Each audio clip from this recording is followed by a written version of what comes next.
되는 게 어디 있습니까? 이왕이면 좀 더 멋지고 화려해야 되지 않을까?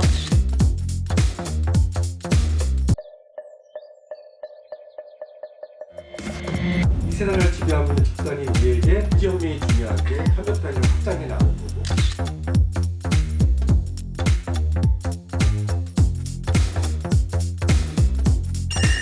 우리가 상상하는 것과는 굉장히 다른 세계가 펼쳐질 거라 생각합니다. 그러니까 되게 신기한 경험이 될 거예요.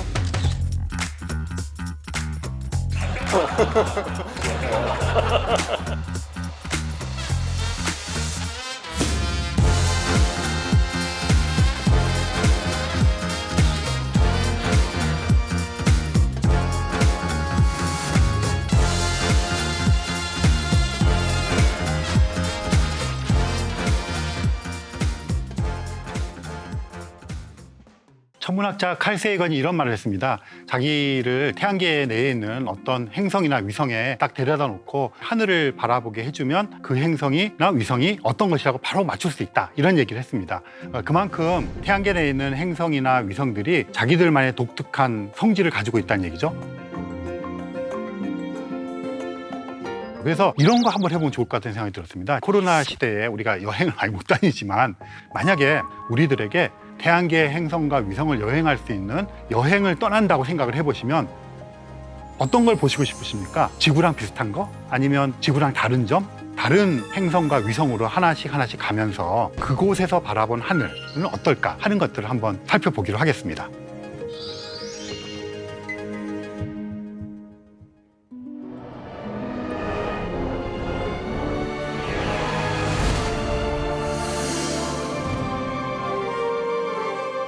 사실 달에서 하늘을 쳐다본 사람은 인류 역사상 12명밖에 없습니다.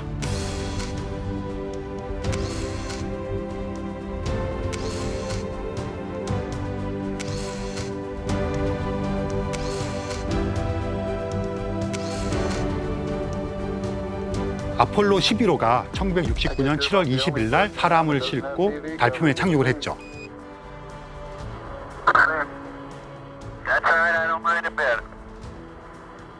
아폴로 탐사선은 두 개가 묶여져 있어요. 하나는 궤도선이고요. 하나는 착륙선인데 두 개가 이렇게 묶여져서 가서 달 궤도를 몇 바퀴 돕니다. 돌다가 이게 분리가 돼요. 그래서 궤도선은 계속 궤도를 돌고 있고요.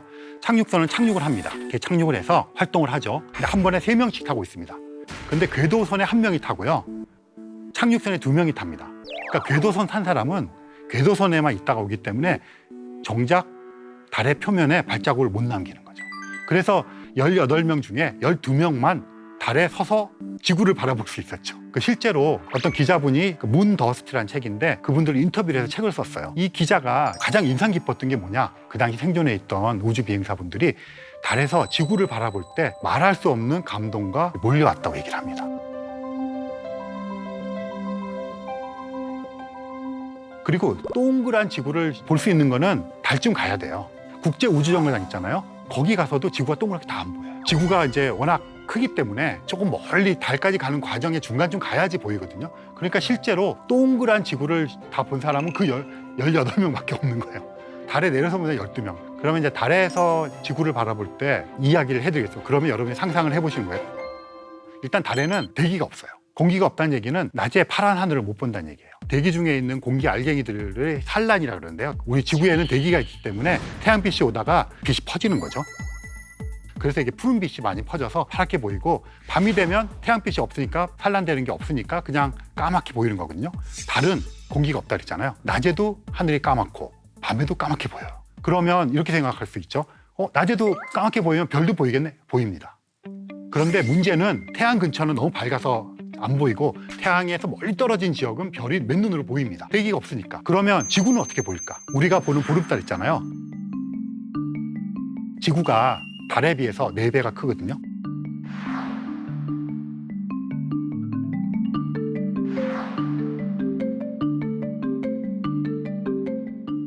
보름달 4개가 있는 크기로 지구가 딱 있는 거예요. 볼만하겠죠? 그러니까 그거 바라보고 있는 감동이라는 게 얼마나 멋질까 생각해 볼 수 있는데 더 멋진 것은 지구가 항상 거기에 머물러 있어요. 왜 그러냐면 지구는 자전을 막 해요. 그리고 달이 정확히 28일에 한 바퀴 지구를 공전을 합니다. 그런데 그런 얘기 들어보셨죠? 항상 달은 앞면만 지구에서 보인다. 그게 왜 그러냐면 공전 주기와 자전 주기가 똑같다. 얘가 이렇게 돌면서 앞면을 보면서 이렇게 도는 거예요. 한 바퀴 돌면 자전을 한 바퀴 한 것이면서 공전을 한 바퀴 한 거예요. 그러니까 지구 입장에서 보면 항상 달이 앞면만 보이는 거죠. 달에서 어느 한 지점에서 보면 지구는 이렇게 가니까 항상 같은 위치에 하늘에 떠 있어요. 보름달 4개만 한 개. 그러니까 되게 신기한 경험이 될 거예요. 더군다나 지구는 자전을 하잖아요. 같은 위치에 떠 있으면서 어두워졌다 밝아졌다 그래요. 너무 멋지겠죠. 달에 여행을 가시면 다른 걸 볼 게 아니라 지금 말씀드린 이 포인트를 보셔야 됩니다.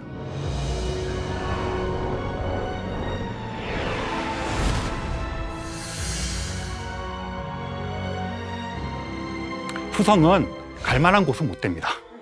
수성도 대기가 없어요. 대기가 없다는 얘기는 낮에 더워지고 밤에 추워진다는 얘기입니다. 달도 대기가 없기 때문에 태양빛을 받을 때는 낮이잖아요. 그때는 영상 150도, 200도까지 올라가고요.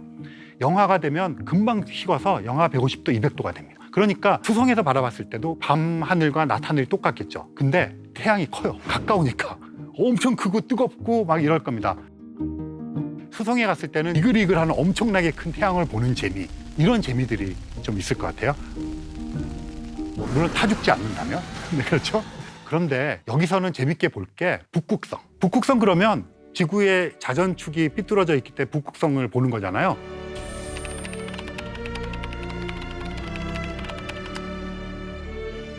그러면 지구 중심적으로 생각을 많이 하잖아요.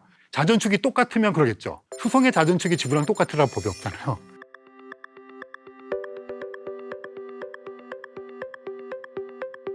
수성의 입장에서 자전축에 북극을 연장한 곳에 어떤 별이 있을 거 아니에요. 그 별은 지구의 북극성이 아니죠. 얘는 용자리에 있는 어떤 별이에요. 수성에 가서 수성의 북극성을 찾아보는 재미. 각 행성마다 갈 때마다 이 자전축을 보고서는 북극성들이 어떻게 다른가를 보는 것도 사실은 태양계 여행에서의 어떤 묘미가 될 수가 있죠.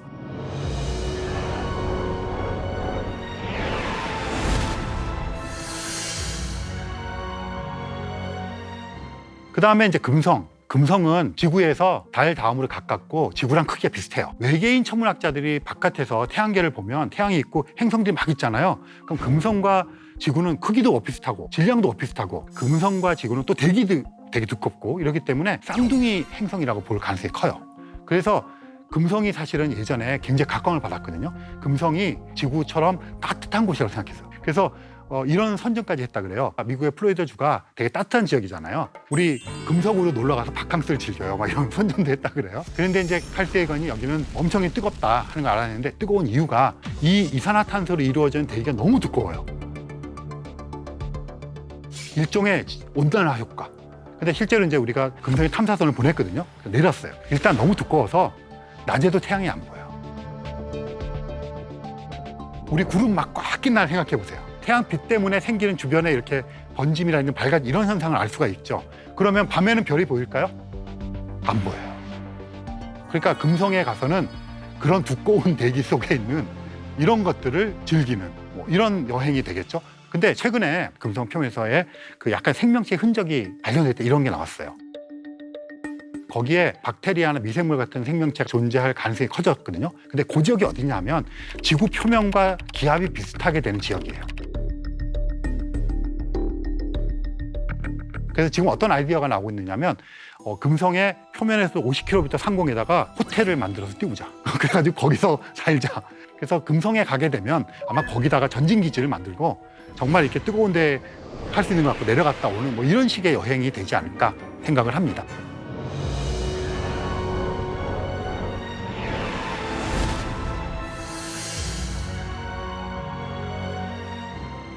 이 화성이 진짜 제일 재밌는 거예요, 사실은.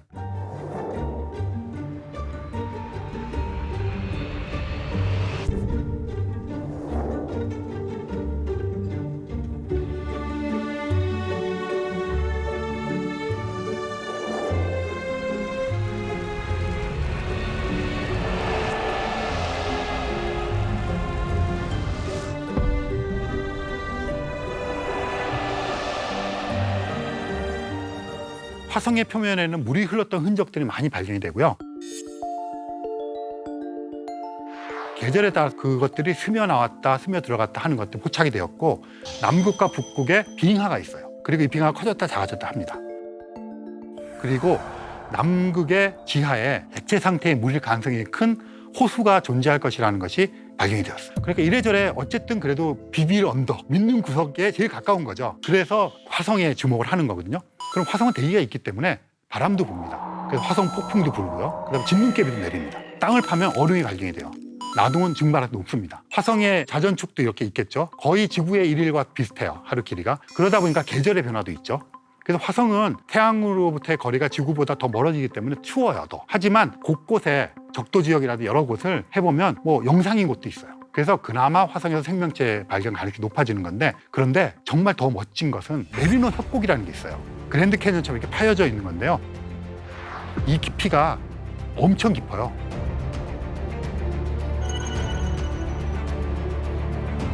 그다음에 올림푸스 산이라는 게 있는데 태양계에서 제일 높은 산이에요.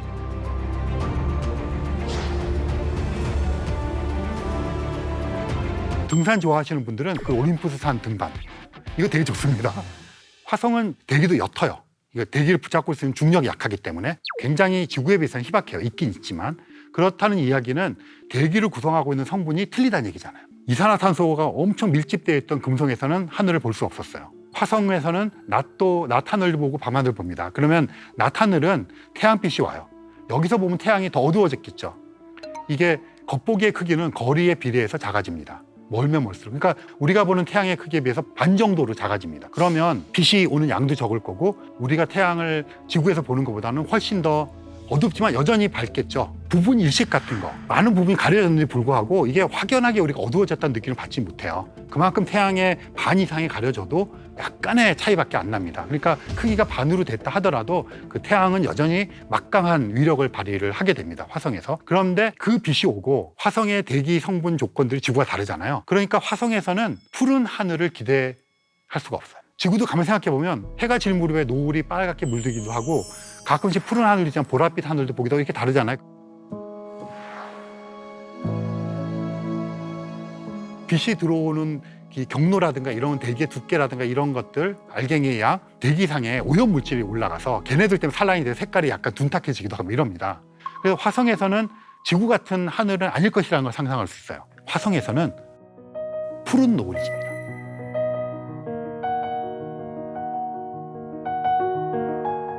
바이킹 1호와 2호, 그 이후에 큐리오서티까지 많은 탐사선들이 가서 확인한 바예요. 정말 제가 권하고 싶은 화성에서의 여행은 와인 한잔 할 준비하고 딱 가셔가지고 해가 뜰 때, 해가 질 때, 그러면 노을이 질 거 아니에요? 이문세 씨의 붉은 노을 노래 있잖아요.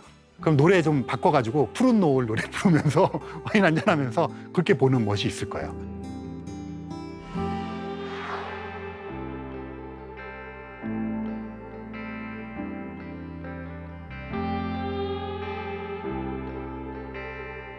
재밌는 관전 포인트가 될 거예요.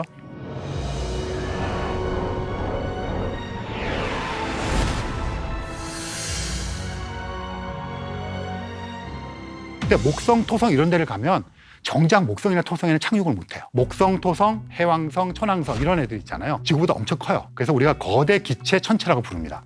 또 춥기 때문에 얼음 천체 이렇게 부릅니다. 기체로 이루어졌기 때문에 화성이나 이런 데서 내릴 수가 없어요. 내리면 쑥 빠지겠죠. 그래서 거기서 보는 것은 상상할 수밖에 없겠죠. 목성의 위성에서 바라보는 걸 한번 생각해 봅시다.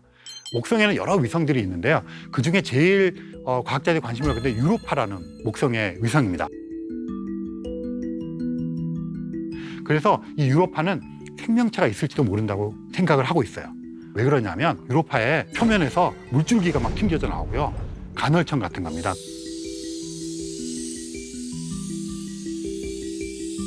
그리고 표면은 얼음덩어리인데 이 속을 파고 들어가면 보면 그 속에 그 녹아있는 액체 상태의 물이 있을 거라 생각하고, 심지어는 소금물이라고까지 보고가 되고 있어요.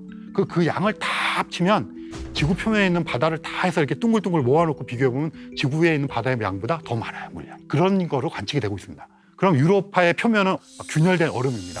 거기에 있다고 생각해 봅시다. 대기가 없어요. 밤하늘 깜깜하게 보이겠죠. 태양은 이제 목성쯤 가니까 여전히 제일 밝게 빛나지만 어둡겠죠. 대기도 없으니까 어쨌든 깜깜해요. 그리고 작은 태양이 보일 테고, 목성이 어떻게 보이겠습니까? 목성이 엄청 크게 보이겠죠. 또 이거 가까이서 보니까 목성이 진짜 하늘을 이렇게 막 가릴 정도로 보일 겁니다. 그리고 목성에는 위성들이 많아요. 그럼 걔네들이 수시로 막 돌 거 아니에요? 그럼 막 정신없겠죠? 그런 위성들이 막 날아다니고 목성하니까 정신없는 낮과 밤 하늘이 막 연출이 될 거예요.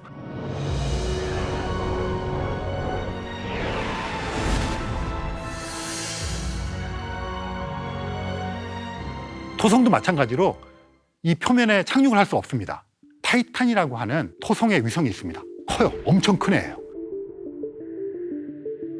그리고 얘는 대기를 가지고 있어요.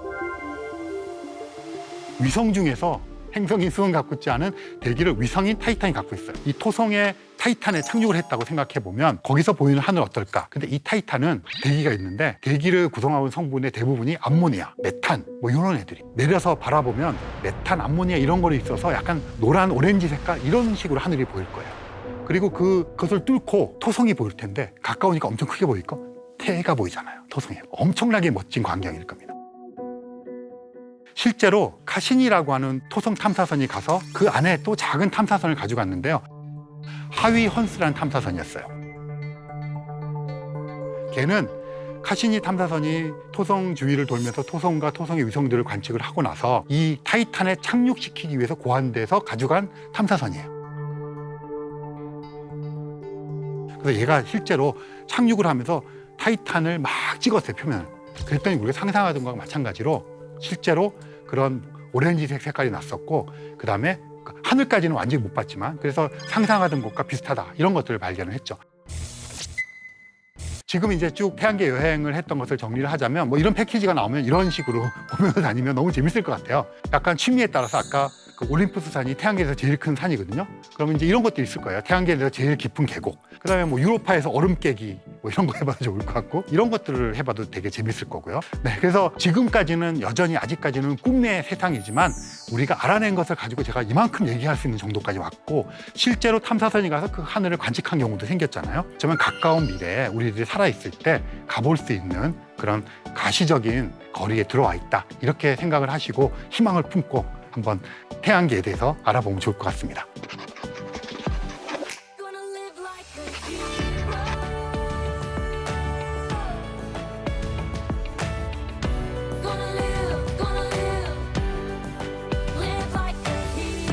외계인이 우리 눈앞에 나타나서 우리랑 만날 수 있을까? 낮에 하늘을 바라보면 태양이 3개가 떠 있는 거죠. 굉장히 심상치 않은 전파 신호가 있었습니다. 혹시 외계인들이 의도적으로 보낸 건 아닐까? 그 행성계에 있는 지적 생명체들이 우주부로 발전한 거예요.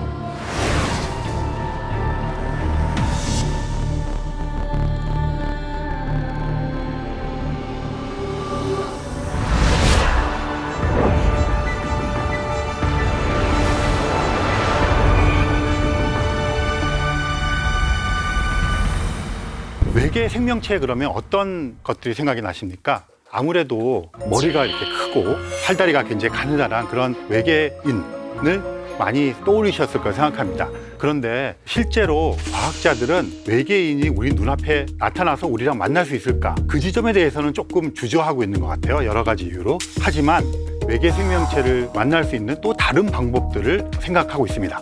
최근에 굉장히 이슈가 되고 우리들의 희망의 끈을 더 길게 가져갈 수 있도록 해주는 외계 지적 생명체와 관련된 몇 가지 관측적인 사실이 있었거든요. 그러니까 그 얘기를 조금 풀어보도록 하겠습니다. 지구에서 가장 가까운 별이 어떤 별인지 아시나요?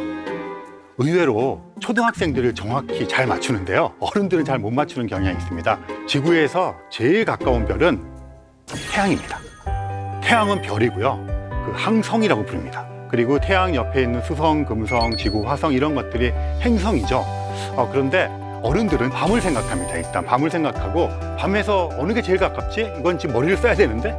이렇게 생각을 하는데 아이들은 직관적인 건가요? 그냥 바로 태양이라고 대답을 하는 아이들이 굉장히 많습니다. 그럼 밤하늘에서 태양계라고 해도 좋고요. 뭐 지구에서부터 해도 좋습니다. 제일 가까운 별은 센타우루스 자리 알파 시스템입니다.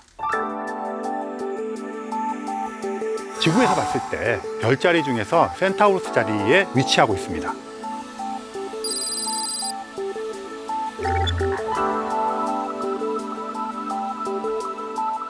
시스템이라고 했잖아요. 센타우루스 자리 알파 A별, 센타우루스 자리 알파 B별, 그리고 프록시마란 별, 이렇게 세 별이 모여 있는 시스템입니다. 거기에는 프록시마 B라고 하는 행성이 존재를 하고요. 낮에 하늘을 바라보면 태양이 3개가 떠 있는 거죠. 지구에는 태양이 하나밖에 없잖아요.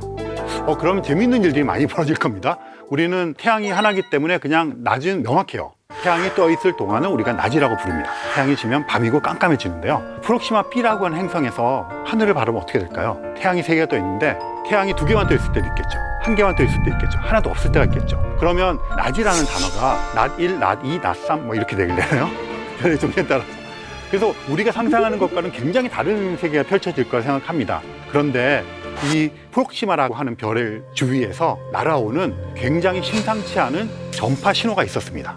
2020년 말쯤에 알려졌는데요. 영국의 가디언지라고 하는 데서 연구 결과가 나오기 전에 미리 발표를 해버렸어요. 프록시마라고 하는 별에서 전파 신호가 왔는데 이게 그냥 별에서 오는 전파 신호가 아니라 외계인이 보내는 전파 신호일지도 모른다는 기사를 내보냈어요. 외계인을 찾는 거 좋아하는 사람들은 또 흥분했겠죠. 그랬는데 이 전파 신호가 온 것이 왜 중요하냐 하면 과학자들이 그동안 태양계 내를 비교적 오랫동안 탐색을 했어요. 그랬는데 화성이라든지 다른 몇 곳에서는 박테리아나 미생물 같은 생명체가 있을지도 모르겠다는 희망을 가질 만한 증거들이 좀 있었어요. 그런데 아무리 생각을 해봐도 지적 생명체, 지구인 같은 생명체는 태양계 내에는 없는 것 같아요. 거의 99.9%. 그렇다면 어떤 별이 있고 그 주위에 행성이 돌고 있는 또 다른 태양계에서 희망을 걸고 찾아야 되잖아요. 그런데 태양계에서 제일 가까워요. 가까운 곳에서 뭔가 발생된다는 건 되게 고무적이잖아요. 물론 못 가봅니다. 제일 가깝다고 해도 빛의 속도로 4.3광년을 가야 됩니다. 우리가 가지고 있는 로켓이 있거든요. 1초에 막 20km씩 날아가는 로켓이에요. 그러면 서울 시내에서 분당이나 일산까지 1초 만에 뿅 가는 그런 속도거든요. 그런 속도로 가서 8만 년을 가야 돼요. 그러니까 이거는 가기가 되게 힘들잖아요.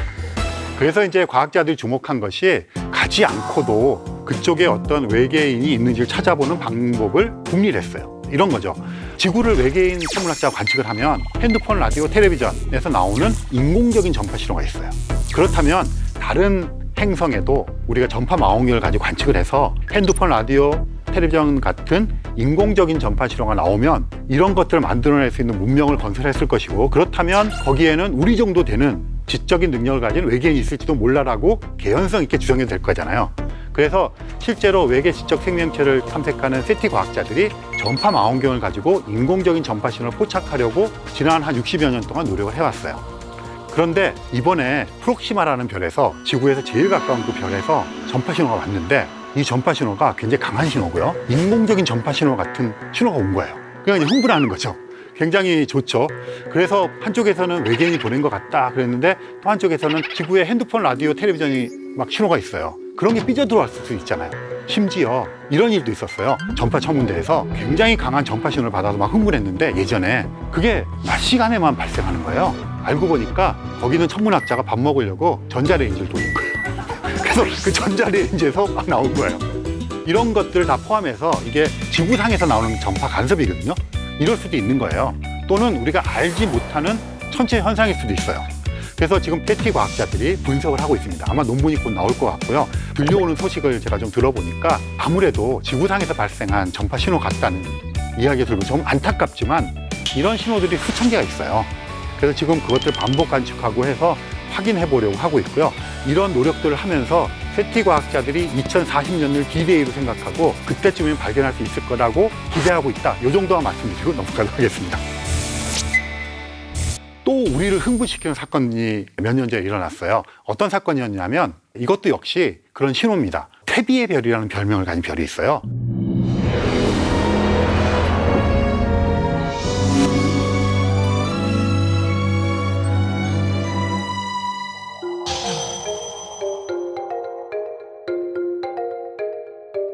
이 별은 원래 밝기가 이렇게 변하는 별입니다. 그런 걸 변광성이라고 부릅니다. 이런 것들은 주기적으로 빛이 변하는 애들도 있고요. 불규칙하게 빛이 변하는 애들도 있어요. 근데 이 태비의 별도 약간 불규칙하게 별이 변하고 뭐 주기가 있는 것 같기도 하고 좀 애매한 별이었는데 이게 몇 년 전에 보통 때 어두워지는 것 이상으로 급격하게 어두워지는 거예요.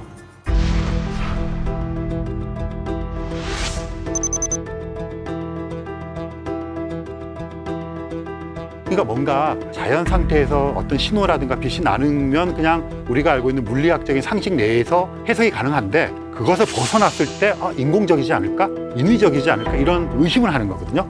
근데 이 태비의 별의 어두워지는 폭이 너무 급격한 거예요. 빠른 시간 내에. 그래서 의심을 하기 시작했죠. 관측을 또 하고 해서 사실은 그 별이 도너츠처럼 먼지를 둘러싸고 있는데 이 두께가 두꺼워지는 지점이 마침 그 지역을 지나가서 그러면 이제 먼지에 빛이 흡수가 되잖아요. 그래서 급격히 어두워졌다. 그렇게 이제 가정을 해봤어요. 그럼 이런 먼지들이 그 정도의 양으로 존재하는지를 관측을 해보면 됩니다. 해서 딱 떨어져서 그거라 그랬으면 이제 종결되는 건데 그럴 수도 있고 안 그럴 수도 있게 관측된 거죠. 그래서 기각은 못했습니다. 이럴 개연성이 높아진 거죠. 근데 그러기에는 그 전에 그러면 왜 그렇게 어두워지지 않았어? 라고 또 질문을 할 수가 있잖아요. 그래서 그렇게 고정되어 있는 어떤 도넛 모양의 먼지 같은 띠가 아니라 굉장히 많은 해성들이 막 돌아다니면서 가리는 거예요. 그 별을. 별 앞에 가리니까 어두워지는 거죠. 그렇게 해서 계산을 해봤어요. 그랬더니 해성이 어느 정도 많아야 되는데 너무 많아요. 그렇게 많은 해성들이 그런 각도로 보이면 어두워질 수도 있지만 그렇게 될 확률이 얼마나 있을까? 이러니까 이것도 그럴 수도 있고 안 그럴 수도 있는 거예요. 그렇다면 지금쯤 돼서는 외계 지적 생명체에 무엇인가가 관여했다고 한번 생각해 보자. 그래서 어떤 생각을 했냐면 프리만 다이슨이라고 하는 물리학자가 있었거든요. 그분이 논문을 발표한 게 하나 있어요. 다이슨 부라는 것을 했는데 어떤 거냐면 지구에서 지금 태양으로부터 오는 태양열을 받는 게 막대한 에너지잖아요. 끊임없이 들어오고 있고 그런데 우리도 지금 태양광 패널 이러는데 이런 것들이 효율이 그렇게 높지 않아요. 그리고 저장하는 것도 만만치가 않잖아요. 그래서 다이슨이 생각한 건 뭐냐면 지구의 공정 궤도 그 바깥에다가 뭘 뒤집어 씌우자는 거예요. 인공 구조물을. 그러면 태양으로부터 나오는 빛이 이 인공 구조물이 먹어요. 먹고 있다가 서서히 내뿜어요. 어떤 원리냐면 찜질방 가면 벽돌을 펄펄 끓는 가마솥에 넣잖아요. 그러면 얘 벽돌이 열을 막 먹잖아요. 그리고 벽돌을 꺼냅니다. 그러면 여기서 원적외선이 막 나오죠. 그럼 그걸 우리가 쬐는 거잖아요. 마찬가지 원리입니다. 커다란 찜질방을 만드는 거예요. 둘러싸고. 그러면 태양으로부터 오는 걸 먹었다가 에너지를 서서히 발달해 주는 거죠. 그러면 지구상에서 뭐 석탄 에너지, 뭐 기후 온난화 이런 거 걱정할 필요 없이 쓸 수 있다는 거죠. 그러니까 너무 좋은 아이디어인데 또 다른 천문학자나 물리학자 계산해 봤어요. 지구에 공정 궤도를 둘러쌀 만한 재료가 있어야 될 거 아니에요. 그 재료를 만들려면 어떻게 될까? 지구랑 태양을 다 없애야 돼요. 뭐 예를 들면 그런 이제 공학적인 문제가 있죠. 하지만 원리상으로 소재를 잘 만들면 그렇게 될 수 있죠. 그러니까 우리는 그 단계까지 못 갔어요. 그래서 이런 생각을 해본 겁니다. 태비의 별 주변에 있는 어떤 행성계에서 지적 생명체들이 우주부에서 발전한 거예요. 발달한 거예요. 그래서 그들은 다이슨 굴을 만들었어요. 그럼 어떤 일이 벌어지느냐면 구조물을 만들었으니까 별빛이 막 가릴 거 아니에요. 그럼 이게 막 어두워지고 막 이럴 수 있잖아요. 특히나 얘가 뭐 회전을 한다든가 뭐 이런 식이면. 그래서 다이슨 굴을 잘 만들면 이 현상을 설명할 수 있잖아요. 그래서 예전에는 외계 생명체를 찾거나 외계 지적 생명체 찾을 때 우리가 바이오 시그니처를 찾는다 그랬어요. 생명체가 있으려면 예를 들어서 대기에 산소나 뭐 질소가 있어야 돼 뭐 이런 걸 찾는 거죠. 그런데 지금은 테크노 시그니처를 찾는 게 유행이에요. 다이슨 굴라는 건 테크노 시그니처에 속하는 거잖아요. 그래서 바이오 시그니처와 테크노 시그니처를 한꺼번에 모아서 같이 찾아보면서 외계 지적 생명체, 외계 문명체를 찾는 것이 요즘에 이제 외계인을 찾는 전략 중에 하나입니다. 태비의 별은 어두워지다가 다시 좀 밝아지기 시작했어요. 그래서 여전히 그 미스테리지만 이것도 역시 알고 있는 것과 설명해보고 그래도 안 되면 그렇게 가보자 이런 것입니다. 천문학이 화학이나 물리학과 다른 것 중에 하나가 실험하기가 힘들어요. 화학은 막 섞어보고 1대2로 섞어보고 3대2로 섞어보고 하면서 뭘 만들면 돼요. 물리학도 돌 떨어뜨리면서 운동실험 해보면 되거든요. 천문학은 일식이 있어요. 계기일식이. 다시 보고 싶어요. 놓쳤어요. 효렸어요 그날. 그럼 너 한 번 더 돌아줘. 이게 안 되거든요. 그러니까 천문학은 관측을 할 때 유니크해요. 그리고 멀리 떨어져 있잖아요. 그래서 거기서 오는 빛을 받아서 그게 전파가 되어진 적외선이든 이게 분석을 합니다. 그런데 예외가 있어요. 우리 가서 탐사하는 거죠. 그리고 얼마 전에는 하야부사 1, 2 거기서 소행성에 가서 거기 있는 소행성 물질을 가지고 왔어요. 그런 경우가 있지만 그거밖에 없어요. 지금까지 샘플을 갖고 온 거는. 그런데 우리에게는 운석이 있어요. 지가 떨어져 줘요. 별똥별에서 떨어져주고 지구 표면에까지 떨어진 돌인데 이게 분석을 해서 이게 수성에서 왔는지 달에서 왔는지 화성에서 왔는지를 금방 알아요. 왜냐하면 지구상에서 암석이 생기잖아요. 화성에서 암석이 생기잖아요. 그러면 기압이라든가 뭐 지질학적인 조건 그런 것에 다 영향을 받아서 암석의 조성 성분들이 달라요. 그래서 그거를 딱 과학자들이 보면 이걸 화성, 수성, 달 이걸 금방 알아요. 그런데 이건 이제 태양계 내에서 얘기잖아요. 근데 우리가 알고 있는 이제 외계 지적 생명체나 외계 생명체 보면 태양계 바깥에서 와줘야 되는데 센타우루스짜리 알파 시스템에서 올라그래도 1초에 20km 가는 로켓으로 5만 년, 8만 년이 걸리는데 이게 그렇잖아요. 그런데 굉장히 또 다행스러운 것은 우리 태양계가 있으면 가운데 태양이 있어요. 수성, 금성, 지구, 화성 해가지고 명왕성이 있는 지역을 카이퍼 벨트 지역이라고 불러요. 해왕성 궤도에서 명왕성 궤도까지인데 거기서 더 멀리 나가면 오르트 구름이라는 지역이 있어요. 이 태양계를 겉에서 공처럼 둘러싸고 있는 것을 오르트라고 하는 네덜란드의 천문학자가 예측을 했어요. 있을 거라고. 카이퍼 벨트는 우주 탐사선이 가서 있다는 걸 확인했는데 오르트 구름은 더 멀리 있어서 아직 확인하지 못했어요. 그래서 지금 보이저 1호가 명왕성 궤도의 한 5배 정도를 날아가고 있거든요. 근데 얘 속도로 오르트 구름의 완전 끝까지 가려면 3만 년을 더 가야 돼요. 그리고 안쪽 오르트 구름, 바깥쪽 오르트 구름이 있거든요. 안쪽 오르트 구름에 도달하는 데는 몇백 년이면 될 거라고 생각해요. 그 오르트 구름에 해성의 씨앗 또는 해성의 고향이라고 해서 이 얼음 돌덩어리들이 많이 모여 있어요. 그러다 얘네들이 안쪽으로 들어와서 해성이 되고 이런 거거든요. 태양계가 그렇게 생겼어요. 그러면 다른 태양계도 바깥에 오르트 구름이 있을 거 아니에요. 그럼 거기에 토행성이 되거나 해성이 되는 그런 돌덩어리 얼음 알갱이들이 되게 많을 거 아니에요. 그런데 우리 태양계는 우리 은하의 중심을 1초에 250km 속도로 이렇게 공전을 해요. 마치 지구가 태양계를 돌듯이. 근데 돌다 보면 별들 사이의 거리가 가까워지기도 하고 멀어지기도 하거든요. 가까워지면 이쪽 오르트 구름하고 저쪽 오르트 구름 사이에 막 교란이 생길 거 아니에요. 그럼 태양계 내에 있는 오르트 구름에 있던 얼음덩어리, 돌덩어리가 튕겨져 나가고요. 딴 데 있던 게 튕겨져 와요. 그러면 생각해 보실 수가 있죠. 그렇게 해서 튕겨져 나온 이것이 또 돌다가 태양계로 들어올 수가 있어요. 그럼 우리는 운석이 문제가 아니라 다른 태양계에 있는 거를 우리가 볼 수 있잖아요. 그런 애를 발견했어요.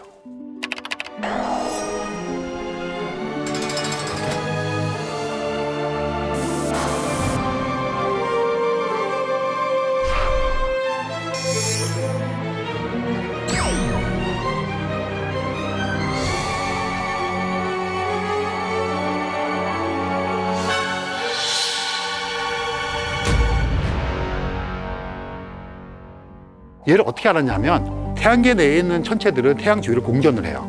공전하고 있다는 이야기는 태양계가 생긴 지 46억 년에서 50억 년 되는데 그 사이에 불규칙하던 게 다 튕겨져 나가고 규칙적이고 안정적인 애만 남아서 돌고 있는 거예요. 그런데 이 오umu아무아는 들어오는 각도도 굉장히 달라요. 그리고 속도도 굉장히 달라요. 그러니까 얘는 들어왔다가 나갈 수 있는 애예요. 이게 발견이 된 거예요. 더군다나 모양이 길쭉해요. 이렇게 우주선처럼. 이게 자연 상태면 이렇게 아까 감자처럼 찌그러져 있고 이래야 될 건데 굉장히 길쭉한 막대 모양이에요. 그래서 인공 구조물일 가능성을 제기했어요.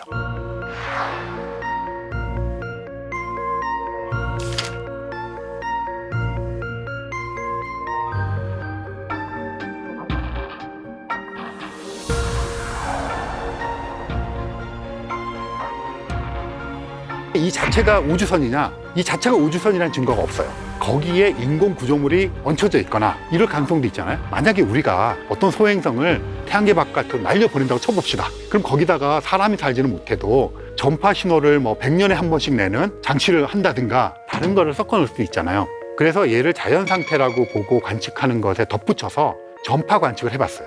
인공적인 전파 신호가 있는지. 굉장히 바람을 가지고 봤죠. 혹시 외계인들이 의도적으로 보낸 건 아닐까? 그랬는데 전파 신호를 포착하지는 못했어요. 그래서 일단 1번, 이것은 태양계 바깥에서 왔다는 것은 명확해요. 궤도상. 그 다음에 길쭉하다는 것도 이제는 거의 명확해요. 그 다음에 성분이, 암석 성분이 많을 거라는 건 확실해요. 하지만 얘는 빠르게 왔다 빠르게 나가서 이제는 도망가고 있기 때문에 관측을 더 이상 하기 힘들어요. 그래서 잠정적으로 그 정도로 결론을 내리고 여전히 세티 과학자들은 미련을 버리지 않고 있어요. 그동안 축적된 자료가 있잖아요. 그걸 이제 조금 더 좋은 툴로 분석해 보려는 거죠.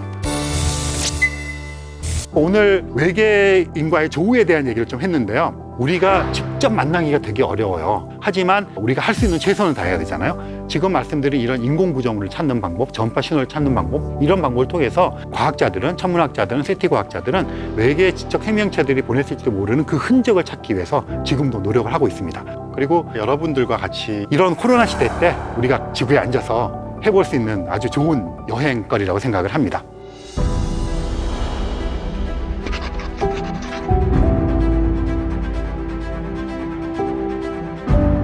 제가 대학원생 때 이야기인데요. 대학원 이제 연구실에서 논문 읽고 뭐 작업하고 있는데 근처에 있는 어떤 초등학교 학생이 찾아왔어요. 제 기억에 아마 5학년 여자아이였던 것 같은데 제가 제일 만만했는지 저한테 다가와서 질문을 던졌어요. 선생님이 숙제를 내줬는데 지구가 둥글다는 증거를 알아오래 그랬대요. 그런데 우리가 알고 있는 것들 빼고 직접적으로 증거를 알아오라 그랬대요. 그래서 이제 저도 제가 알고 있고 설명할 수 있는 것들을 얘기를 했죠. 뭐 예를 들어서 다들 알고 있는 거 있잖아요. 배를 보면 돛대가 이렇게 보였다가 넘어가는 거 보이니까 이렇게 지구가 둥글다는 둥. 뭐 이런 얘기를 막 했어요. 그렇게 말고 자기를 직접 설득시켜버리는 거예요. 뭐 막 얘기를 하고 뭐 종이를 꺼내갖고 막 이렇게 이랬는데 설득이 안 되는 거예요. 자기 눈으로 보면 믿겠다는 건데 자기 눈으로 믿으려면 우주 여행을 해야 되는데 그건 할 수가 없는 거잖아요. 그래서 이제 그날은 타일러서 돌려보내고 그 다음날 오면 가르쳐주겠다 하고서는 이제 주변에 있는 친구들, 대학원 동료들과 머리를 싸매고 막 여러 가지 얘기했는데 뾰족한 수가 없잖아요. 그냥 우리 그렇게 배웠어요. 그래서 알고 있는 거예요. 그 다음날 왔어요. 왔는데 얘가 친구들 데리고 왔어요. 여러 명. 그래가지고 우리는 또 궁색한 대답을 했겠죠. 납득이 안 되고 설득이 안 돼요. 그래서 뭐 타협을 했어요. 옥상에 올라가서 망원경으로 별 보여주고 짜장면 사주고 그냥 아는 것을 치자 이렇게 된 겁니다. 그래서 실제로 지구가 둥글다. 우리는 누구나 다 수긍해. 물론 평평한 지구로 음모론을 주장하는 사람도 있지만 그런 사람들은 극히 일부의 사람들이고요. 대부분의 사람들은 증거가 있고 사진도 있고 다 알고 있단 말이죠. 그런데 그 여학생이 던졌던 질문처럼 돌아가서 내가 어떻게 지구가 둥글다는 걸 알지? 어떻게 알아냈지? 생각하면 사실 막막하잖아요. 그리고 제일 좋은 거는 사실은 직접 눈으로 보는 거죠. 내 눈으로. 내 눈으로 못 본다면 다른 사람의 눈으로 본 것을 믿는 게 최고잖아요. 그 여학생이 던졌던 질문은 굉장히 궁극적인 질문이었다고 생각을 하고요. 그래서 이렇게 한번 해보고 싶어요. 지구를 떠나면서 지구를 막 바라보는 거죠. 이런 작업을 한번 해보면 어떨까?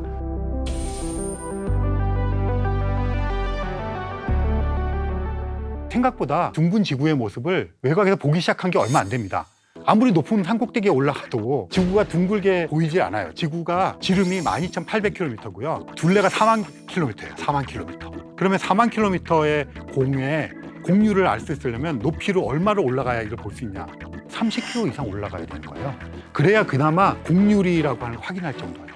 그러면 그 이전에 지구에서 제일 높은 산이 에베레스트인데 10km도 안 되잖아요. 그러니까 안 되는 거죠. 그래서 언제부터 둥근 지구를 눈으로 목격하기 시작했냐면 기구가 올라가기 시작하면서. 근데 그 기구는 대부분 1900년대 초반에 막 레이스를 벌였거든요. 서로 경쟁을. 누가 높이 올라가나 경쟁. 그러다가 인류 역사상 처음으로 둥근 지구를 눈으로, 사람의 눈으로 목격하게 되는 사건이 일어났는데요. 1936년에 미국의 사우스 다코타라고 하는 주에 있는 국립공원에서 기구를 띄우는데 이게 한 37km 정도까지 올라갔다 그래요. 그래서 사진을 찍었어요. 그 내셔널 지오그래픽 부록으로 나왔는데 거기에 보면 우리가 눈으로 인지할 수 있을 정도의 공률이 보입니다. 그게 인류 역사상 처음으로 지구가 둥글다고 하는 것을 직관적으로 직접적으로 관측한 거예요. 아까도 말씀드렸지만 지구가 반경이 12,800km, 둘레가 4만 km인데 기껏 그 정도 올라가서 보니까 지구의 일부밖에 안 보이잖아요. 지구의 공률을 확인했지만 여전히 동그란 지구를 본 사람은 아무도 없는 상태가 되었어요. 그리고 국제우주정거장이라고 있는데요. 그 이소연 박사님도 갔다 오시고 굉장히 많은 우주인들이 갔다 왔는데 그럼 국제우주정거장 그러면 우리는 엄청 먼 곳에 있다고 생각해요. 지상에서 400km에서 500km 정도입니다. 그러면 이게 12,800km 직경에 400km, 500km가 그냥 붙어 있는 거죠. 400km, 500km 있는 국제우주정거장 가서 그걸 통해서 봐도 한 대륙 정도밖에 안 보입니다. 그러면 달까지 가는 여정의 중간 어디쯤 가야 비로소 동그란 지구를 보는 거죠. 이게 이제 경쟁을 하죠. 그래서 더 높이 올라가는 기구들이 있으면서 이제 조금 더 멀리 볼 수 있는 거죠. 그러다가 획기적으로 지구의 공률을 많이 보게 되는 사건이 벌어집니다. 세계 2차 세계대전이 있었죠. 세계 2차 세계대전은 여러 가지 의미를 갖고 있는 전쟁이죠. 뭐 전쟁이 끝나면 그 전쟁의 의미를 따지잖아요. 세계 1차 세계대전은 우리도 이렇게 전 세계적으로 싸울 수 있구나 하는 걸 깨달았고, 세계 1차 세계대전 영화 같은 거 보시면 군인들 쓰는 모자나 군복이나 이게 다 어설프고 균일화된 것이 없어요. 2차 세계대전은 진영별로 탁탁탁 기능적으로 굉장히 체계화됩니다. 그리고 2차 세계대전 때 특히 위력을 발사한 것들이 비행기입니다.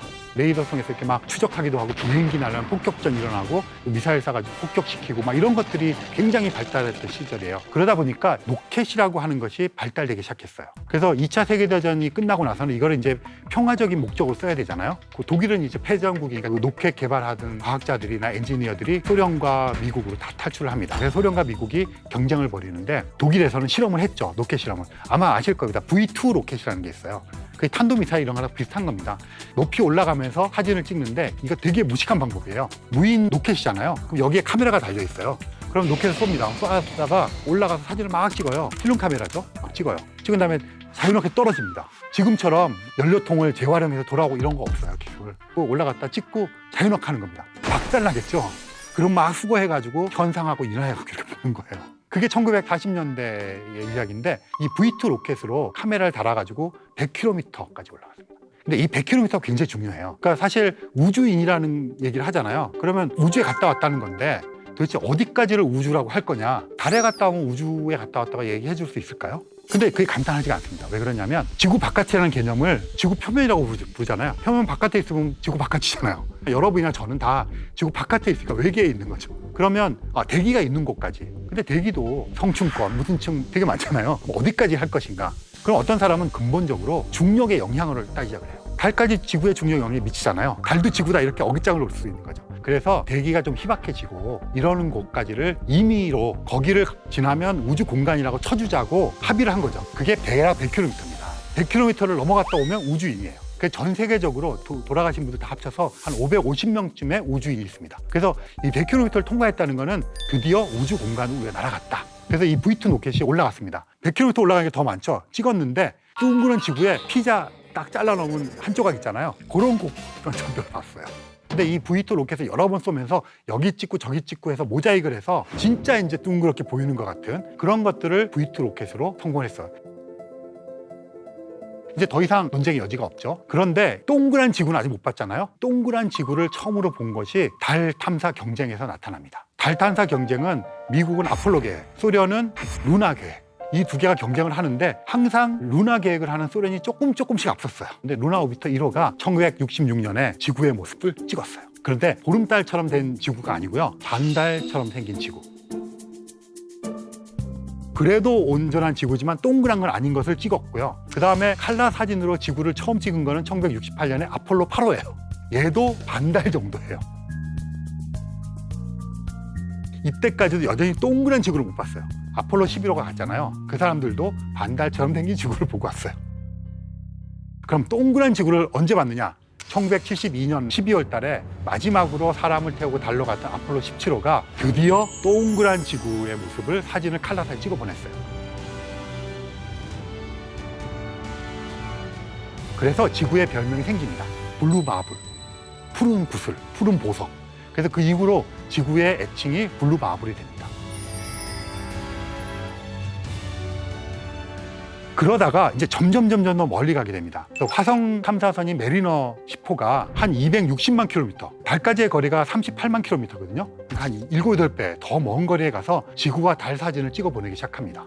점점 더 먼 곳에서 지구를 이렇게 보기 시작했고요. 갈릴레오라고 하는 목성 탐사선이 있었는데 얘는 620만 킬로미터. 그러니까 38만 킬로미터에 거의 20배가 가까이 되는 먼 거리에서도 지구와 달의 모습을 찍어오기 시작하면서 점점 더 먼 곳에서 지구를 찍어보려는 경쟁이랄까? 이런 게 생기기 시작합니다. 그 이후에 주노라고 하는 목성 탐사선인데요. 거의 1000만 킬로미터. 그렇게 하다 보니까 굉장히 자세한 사진들을 찍어오는 것들도 생기기 시작했어요. 화성으로부터는 지구 사진이 많이 찍혀오기 시작했어요. 그래서 마르스 서베이어라는 게 2003년에 보낸 게 있는데 이게 한 1억 4천만 킬로미터 정도 떨어진 곳에서 이제 먼 곳에 찍은 거죠. 그렇게 찍어서 보내주고 그 다음에 화성 표면에서 활동하는 탐사선들이 있어요. 화성의 하늘도 찍어보내고 해가 뜰 때, 질 때 노을도 찍어보내고 이런 것들을 막 찍어보내고 화성에서 일어나는 일식도 찍어보냈어요. 그래서 화성으로부터 오는 탐사선으로부터 오는 사진은 당분간도 계속 올 거예요. 왜냐하면 예전에 그런 사진을 보내준 스피릿, 오포튜니티 얘네들은 활동을 멈췄지만 마르스 글로벌 서베이어라든가 이런 몇 대가 인공위성처럼 돌고 있고요. 고정되어 있는 화성 탐사선이 여전히 살아있어요. 그리고 마르스 2020이라고 하는 미국 화성 탐사선이 착륙을 합니다. 이어서 중국의 탐사선, 아랍에미레이트 탐사선 이렇게 세 대가 화성에 내릴 거예요. 걔네들이 또 돌아다니고 사진 찍고 해서 더 풍성한 사진을 우리에게만 보내줄 겁니다. 지구에서 화성을 관측하는 것만큼 화성에서 지구를 관측하는 것도 어쩌면 더 많은 관측을 하고 있어요. 그래서 화성에서 바라보는 지구는 우리가 화성 바라보는 거 생각해 보시면 돼요. 그러면 그 빨간색으로 보이고 점으로 보이거든요. 망원경을 보면 이제 좀 보입니다. 그런데 화성에서 지구를 바라보면 어떻게 보일까? 화성보다 지구가 2배 크거든요. 그럼 2배 크게 보일 거예요, 겉보기가. 근데 워낙 멀어서 눈으로는 그냥 밝게 보이고 약간 푸른빛을 내면서 밝게 보이겠죠? 그러면서 항상 화성에서는 지구를 바라볼 때 금성, 수성이나 마찬가지로 안쪽 행성이기 때문에 해질 무렵 해 뜬 직후에만 보일 거고 어떤 때는 이 세 개가 나란히 보이는 때도 있을 거예요. 되게 멋있을 거예요. 그렇게 보이는 거고 점으로 보입니다. 망원경을 갖고 보면 우리가 화성을 보듯이 조금씩 크게 보이겠죠. 네, 그렇게 보이는 것이 그 모습이고요.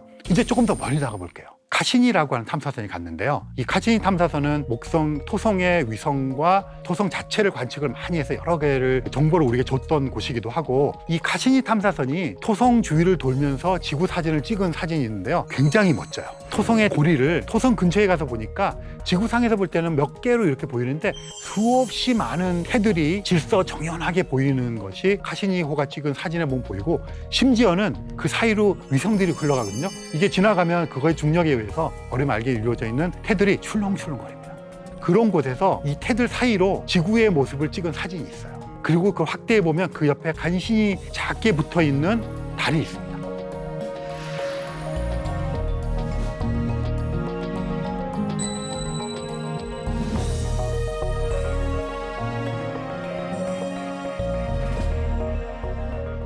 저는 지금까지 쭉 얘기했던 그런 모든 사진 중에 토성태 사이로 보이는 지구의 사진, 확대해서 보면 작은 점처럼 붙어있는 달까지도 보이는 이 사진, 저 사진은 정말 멋진 사진인 것 같고요. 카시니 탐사선은 과학적인 탐사를 하는 탐사 위성이잖아요. 그런데 이 사진은 과학 탐사 위성이 찍었지만 인류가 만들어내는 가장 위대한 예술 작품 중에 하나가 아닐까. 그 다음에 하나 더 말씀을 드리려고 하는 이 사진은 감히 인류 역사상 사람들로 하여금 가장 큰 감동을 준 더 위대한 예술 작품이었다고 말할 수 있는 사진 얘기를 하려고 하는데요. 보이저 1호 얘기를 먼저 하겠습니다. 보이저 1호와 2호가 있는데요. 이 보이저 1호와 2호는 목성, 토성, 천왕성, 해왕성, 태양계 외곽에 있는 행성들, 또 그들의 위성들을 근접 촬영하는 임무를 맡고 있는 탐사선이었어요. 그러니까 1977년 8월 말에 보이저 2호가 먼저 발사가 되고요. 그 다음에 9월 달에 보이저 1호가 발사가 됩니다. 좀 이상하시죠? 1호가 먼저 발사가 이유가 되는 건데 그런 경우가 꽤 많이 있어요. 왜냐하면 1호와 2호의 각각의 궤도가 있고 이것들이 탐사를 한 순서가 있고 이래서 그런 걸 고려해서 1호, 2호를 만드는데 출발을 먼저 해야 될 때가 있어요. 먼저 해가고 나중에 앞지릅니다. 그래서 보이저 1호가 1977년에 발사가 되어서요. 1979년 무렵이 되면 목성 근처를 지납니다. 목성을 관측을 하고 위성들을 관측을 합니다. 그리고는 얘는 태양계 바깥을 향해서 계속 항해를 합니다. 근데 이 태양계는 어떻게 생겼냐면요. 가운데 태양이 있어요. 태양이 있으면 주변에 수성, 금성, 토성, 목성, 천왕성, 해왕성이 거의 같은 원반에서 돕니다. 이렇게 납작하게 이렇게 돌고, 명왕성이 조금 삐딱하게 돌았어요. 하지만 대부분의 행성이나 위성들은 이렇게 돌고, 탐사선들도 태양계의 면을, 원반 면을 통해서 가겠죠. 관측을 하고 옆을 지나가야 돼요. 그런데 보이저호는 목성을 관측한 다음에 약간 이렇게 뜨게 됩니다. 1990년쯤이 되었을 때 해왕성 궤도에 위치를 하는데 이렇게 면에 있는 게 아니라 조금 떴어요. 마치 사다리 같은 걸 놓고 올라가서 밑을 내려다보는, 약간 2층에서 밑에 사람들 모아놓고 사진 찍는 이런 뷰가 형성이 되어 있었어요. 그래서 칼 세이건이 태양계 사진을 찍자고 제안을 합니다. 더 멀리 가면 지구가 너무 어두워서 보이저호의 카메라로 지구가 안 담겨요. 더 멀리 가기 전에 카메라를 태양계 안쪽으로 돌려서 태양계 가족 사진을 찍자고 제안을 합니다. 극심한 반대에 부딪힙니다. 과학자들이 반대해요. 엔지니어는 반대해요. 왜 그러냐면 태양을 찍는 거랑 별을 찍는 기기는 완전히 다릅니다. 별은 찍는 기기를 태양에 갖다 놓으면 이게 터져버립니다. 금방 고장나버려요. 태양이 비록 멀지만 그래도 압도적으로 밝은 천체잖아요. 그래서 이 기기가 고장을 날까 봐. 그래서 칼 세이건이 그런 것이 고장나지 않게 다 계산해가고 설득을 합니다. 드디어 1990년 2월 14일 날 발렌타인데이 때 이 카메라를 안쪽으로 돌려서 태양계 가족 사진 찍습니다. 수성은 태양에 너무 가까워서 구분이 안 될 정도로 묻혀버렸고, 화성은 이미 지구보다 멀잖아요. 어두워서 안 찍힙니다. 해왕성과 천왕성은 찍히긴 찍힌데 이렇게 흐르면서 찍힙니다. 그럼에도 불구하고 태양계 가족 사진을 드디어 완성을 합니다. 그때 찍힌 지구의 모습이 있어요. 1990년 2월 14일 날 보이저 1호가 찍은 사진인데요. 그 사진에 한 픽셀도 안 되는 점이 찍힙니다. 지구가. 이 사진의 이름이 창백한 푸른 점, 영어로 페일 블루 도트. 인류 역사상 우리가 가지고 있는 가장 먼 곳에서 찍은 지구 사진입니다. 블루 마블에서 지구의 별명이 페일 블루 도스로 바뀝니다. 페일 블루라는 색깔이 약간 푸른 계열의 색깔인데 지구가 이제 푸른 색깔을 내니까, 근데 페일이 또 얼룩졌다는 뜻도 있거든요. 저 때 무슨 색깔이 나타나겠어요? 한 점밖에 안 픽셀도 안 되는데, 그러니까 사실은 얼룩이라고 해도 그렇잖아요. 창백한 푸른 점. 그래서 창백한 그럼 약간 또 의인화된 느낌 있잖아요. 천문학자들이 이 말을 되게 좋아하거든요. 우리말 번역을. 근데 물리학자들은 되게 또 물리학자들이 좀 몸이 건조하잖아요. 그래서 창백한 푸름에 창백한이라는 거를 보다는 얼룩진 이런 거를 좋아해요. 번역판에. 그래서 제가 칼 세이건의 아내인 앤드리안이라는 분이랑 인터뷰하고 할 때 이 이야기를 갖고 와서 페일 블루 돛이라고 지었는데 페일 블루라고 하는 색깔도 있고 얼룩이라는 의미도 해서 이렇게 약간 한국에서 이런 논쟁이 있다 했더니 그분도 역시 이런 감성 없는 물리학자들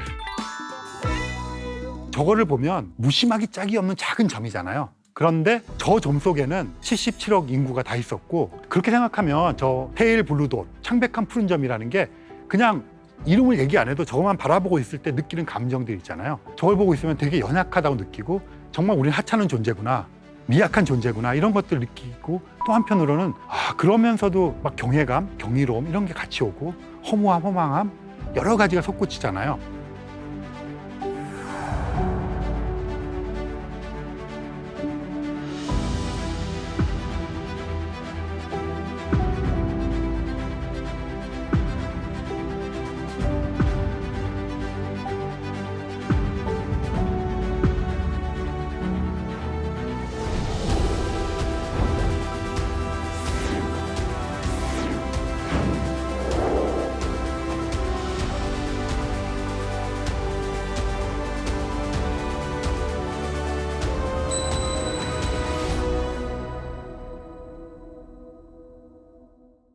그래서 우리나라에서도 창백한 푸른 점이라는 제목의 노래를 발표하신 가수분이 계세요. 지금 제가 말씀드린 이런 내용들을 담고 있습니다.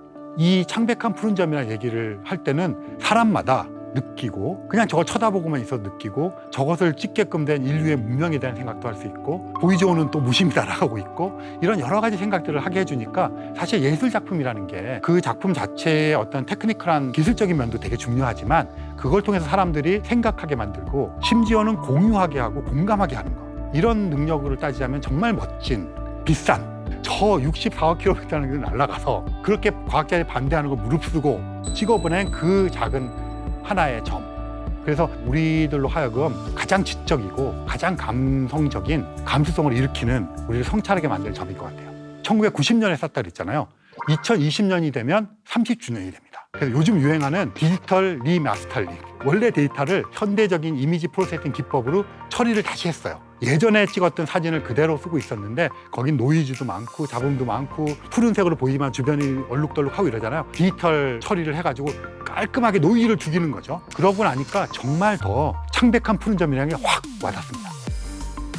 예전 게 되게 정감이 있어요. 왜냐하면 얼룩덜룩하고 정감이 있는데 이 이미지 프로세싱에서 낸 걸 보면 정말로 고독하고 외롭고 떠있고 작고 하찮고 그러면서 경이로움을 느끼는 그야말로 페일 블루도 창백한 푸른 점을 볼 수가 있어요.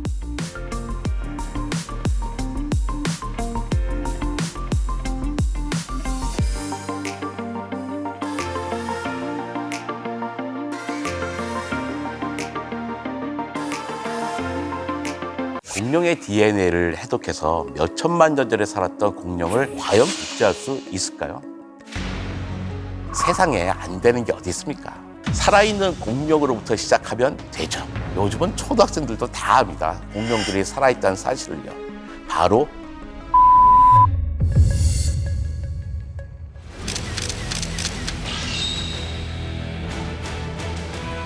할 수 있는데 안 하고 있는 건지 아니면 할 수 없어서 못 하고 있는 건지 쥐라기 공원 실제로 만들 수 있다?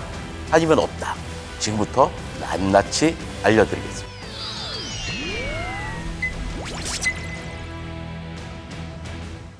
안녕하세요. 국립과천과학관의 이정모 관장입니다. 여러분 영화 쥐라기 공원 보셨나요? 공룡의 DNA를 해독해서 몇 천만 년 전에 살았던 공룡을 복제한다는 이야기죠. DNA를 이용해서 공룡을 복제한다는 이야기가 그렇게 멋지게 보이더라고요. 근데 여러분, 이 영화는요, 기본 전제가 잘못됐습니다. 공룡의 피를 빨아먹은 모기가 날아가다가 식물에서 떨어지는 송진에 갇혀서 그 송진이 호박이 되고 그 호박을 나중에 사람이 발견해서 공룡 시대에 살았던 모기의 피를 뽑아내고 피에 있는 DNA로 공룡을 복제한다는 이야기잖아요. 기본적으로요, 말이 안 되는 이야기입니다. 이유가 여러 가지 있는데요. 첫 번째 이유는 DNA는 그렇게 오래 보존되지 않는다는 거예요. 마지막 공룡이 사라진 게 지금부터 6,600만 년 전이거든요. DNA는 기껏해야 몇만 년 정도 보존됩니다. 그런데 호박 속에 갇힌 모기에게서 어떻게 공룡의 DNA를 온전하게 얻어내겠습니까? 말이 안 되는 거죠. 두 번째, 아무 모기나 다 피를 빠는 게 아닙니다. 임신한 모기만 목숨을 걸고 동물에게 접근해서 피를 빨아먹는 거예요. 그러니까 수컷이면 소용이 없는 거죠. 또 암컷 모기라고 하더라도 한 종류의 공룡의 피만 빨아먹지는 않았을 거잖아요. 이 공룡, 저 공룡 다 빨아먹었을 겁니다. 거기에다가 식물성 DNA를 빨아먹을 수도 있죠. 이렇게 마구잡이로 섞여 있는 DNA에서 어떻게 특정한 공룡의 DNA를 뽑아내서 새로운 공룡을 만들어낼 수 있겠습니까? 세 번째는요, 더 결정적인데요. 대부분의 공룡은 모기에게 물려볼 기회도 없었다는 거예요. 중생 때는 제일 아래 트라이아스기가 있고 그 위에 쥐라기, 그 위에 백악기가 있습니다. 공룡은 트라이아스기 후반에 등장해서 쥐라기와 백악기에 번성하죠. 쥐라기가 시작하는 시점이요, 한 2억만 년 전이에요. 백악기는 1억 4,500만 년 전에 시작해서 6,600만 년 전에 끝나죠. 그런데 모기는 대략 8천만 년 전에 등장합니다. 그러니까 최후의 순간을 살았던 공룡들만 모기에게 물려볼 기회가 있었던 거예요. 티라노사우루스, 타르보사우루스, 트리케라토스 같은 공룡들은 모기에게 물려볼 수 있었지만요. 쥐라기 시대의 공룡, 브라키오사우루스, 스테고사우루스, 알로사우루스 같은 공룡들은 모기에게 물려보지도 못했던 거죠. 그렇다면 우리는 공룡을 영영 만들지 못할까요? 세상에 안 되는 게 어디 있습니까? 살아있는 공룡으로부터 시작하면 되죠. 한 10년 전만 해도요, 살아있는 공룡 그런 게 있어? 무슨 도마뱀 이야기하는 거 아니야? 그랬는데요. 요즘은 초등학생들도 다 압니다. 공룡들이 살아있다는 사실을요. 바로 새입니다. 우리는 약 1만 400종의 공룡과 같이 살고 있는 셈이고요. 거의 매주 공룡을 한 마리씩은 먹어치우고 있죠. 자, 새가 어떻게 공룡이가요? 이 화석은 1억 3천만 년 전 생물의 화석입니다. 1억 3천만 년 전이면요, 백악기입니다. 공룡 시대였다는 이야기죠. 딱 봐서 모처럼 보십니까? 화석만 봐도 딱 새처럼 보이잖아요. 과학자들은 화석을 가지고 상상도를 복원해냈습니다. 완전히 새처럼 보이죠? 딱 차이가 하나 있어요. 새 날개가 여기서부터 있으면요, 이 손가락 부분에 크게 많이 달려 있거든요. 날개 깃이 시작되는 끝부분에 여기 발톱이 하나 나와 있습니다. 이 발톱이 나와 있는 것만 빼면 완벽한 새죠. 이건 새가 공룡의 후예가 아니라 그냥 공룡이라는 뜻입니다. 발톱이 좀 마음에 걸린다고요? 그런데요, 반박할 수 있는 증거가 있습니다. 남미에 호야친이라고 하는 새가 살고 있어요. 되게 멋지죠? 이 호야친은 새끼 때는 날개 부분에 발톱이 있습니다. 그러다가 어른이 되면서 사라지죠. 공룡의 흔적이 여전히 남아있는 겁니다. 공룡이 새가 됐다가 아니라 그냥 새가 공룡이라고 생각하게 된 계기는요, 공룡에서 깃털을 발견했을 때입니다. 우린 공룡이라고 하면 보통 도마뱀이나 거북 같은 파충류의 피부를 생각했어요. 근데 1996년에 공룡 화석에서 털을 발견했습니다.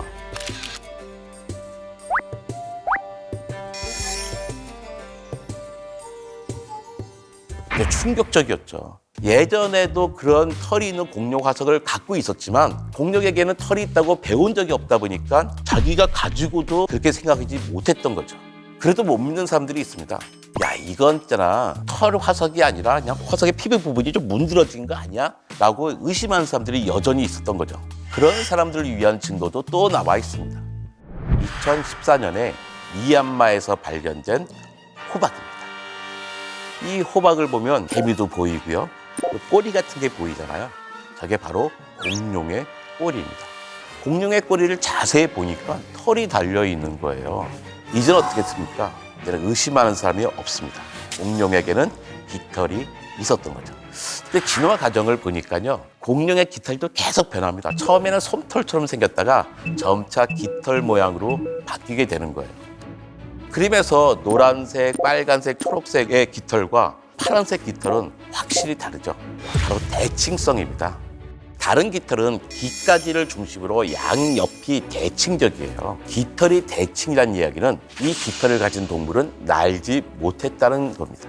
날려면 비대칭성이 필요하거든요. 근데 공룡 시대의 끄트머리에 보면 비대칭 깃털을 가진 공룡이 등장합니다. 그럼 날지도 못하는 깃털을 어디에 썼을까요? 잘 모르겠으면요, 지금 살고 있는 생물들에게서 그 힌트를 찾습니다. 타조는 날지 못하지만 깃털을 가지고 있잖아요. 깃털 갖고 뭐 하냐면 알을 품습니다. 새끼들과 같이 나갈 때 날개를 들어서 그늘을 만들어주기도 하죠. 더 중요한 게 있습니다. 바로 짝짓기입니다. 공작의 것은 화려한 깃털을 자랑합니다. 그런데요, 이 깃털은 나는 데 쓰는 게 아니에요. 날 때는 이 깃털은 오히려 방해만 됩니다. 이 깃털의 쓸모는 따로 있습니다. 멋지잖아요. 활짝 펼치면. 꼬리에 무늬가 크고 화려하고 선명한 개체를 암컷이 좋아합니다. 아마 공룡도 그랬을 거라고 과학자들은 생각하고 있습니다. 이런 식입니다. 공룡 수컷이 암컷 앞에 와서 깃털을 자랑하면서 춤을 추면서 내 깃털이 이렇게 화려하다는 이야기는 내 유전자가 뛰어나다는 거야. 우리 짝짓기 하자고 호소를 하는 겁니다.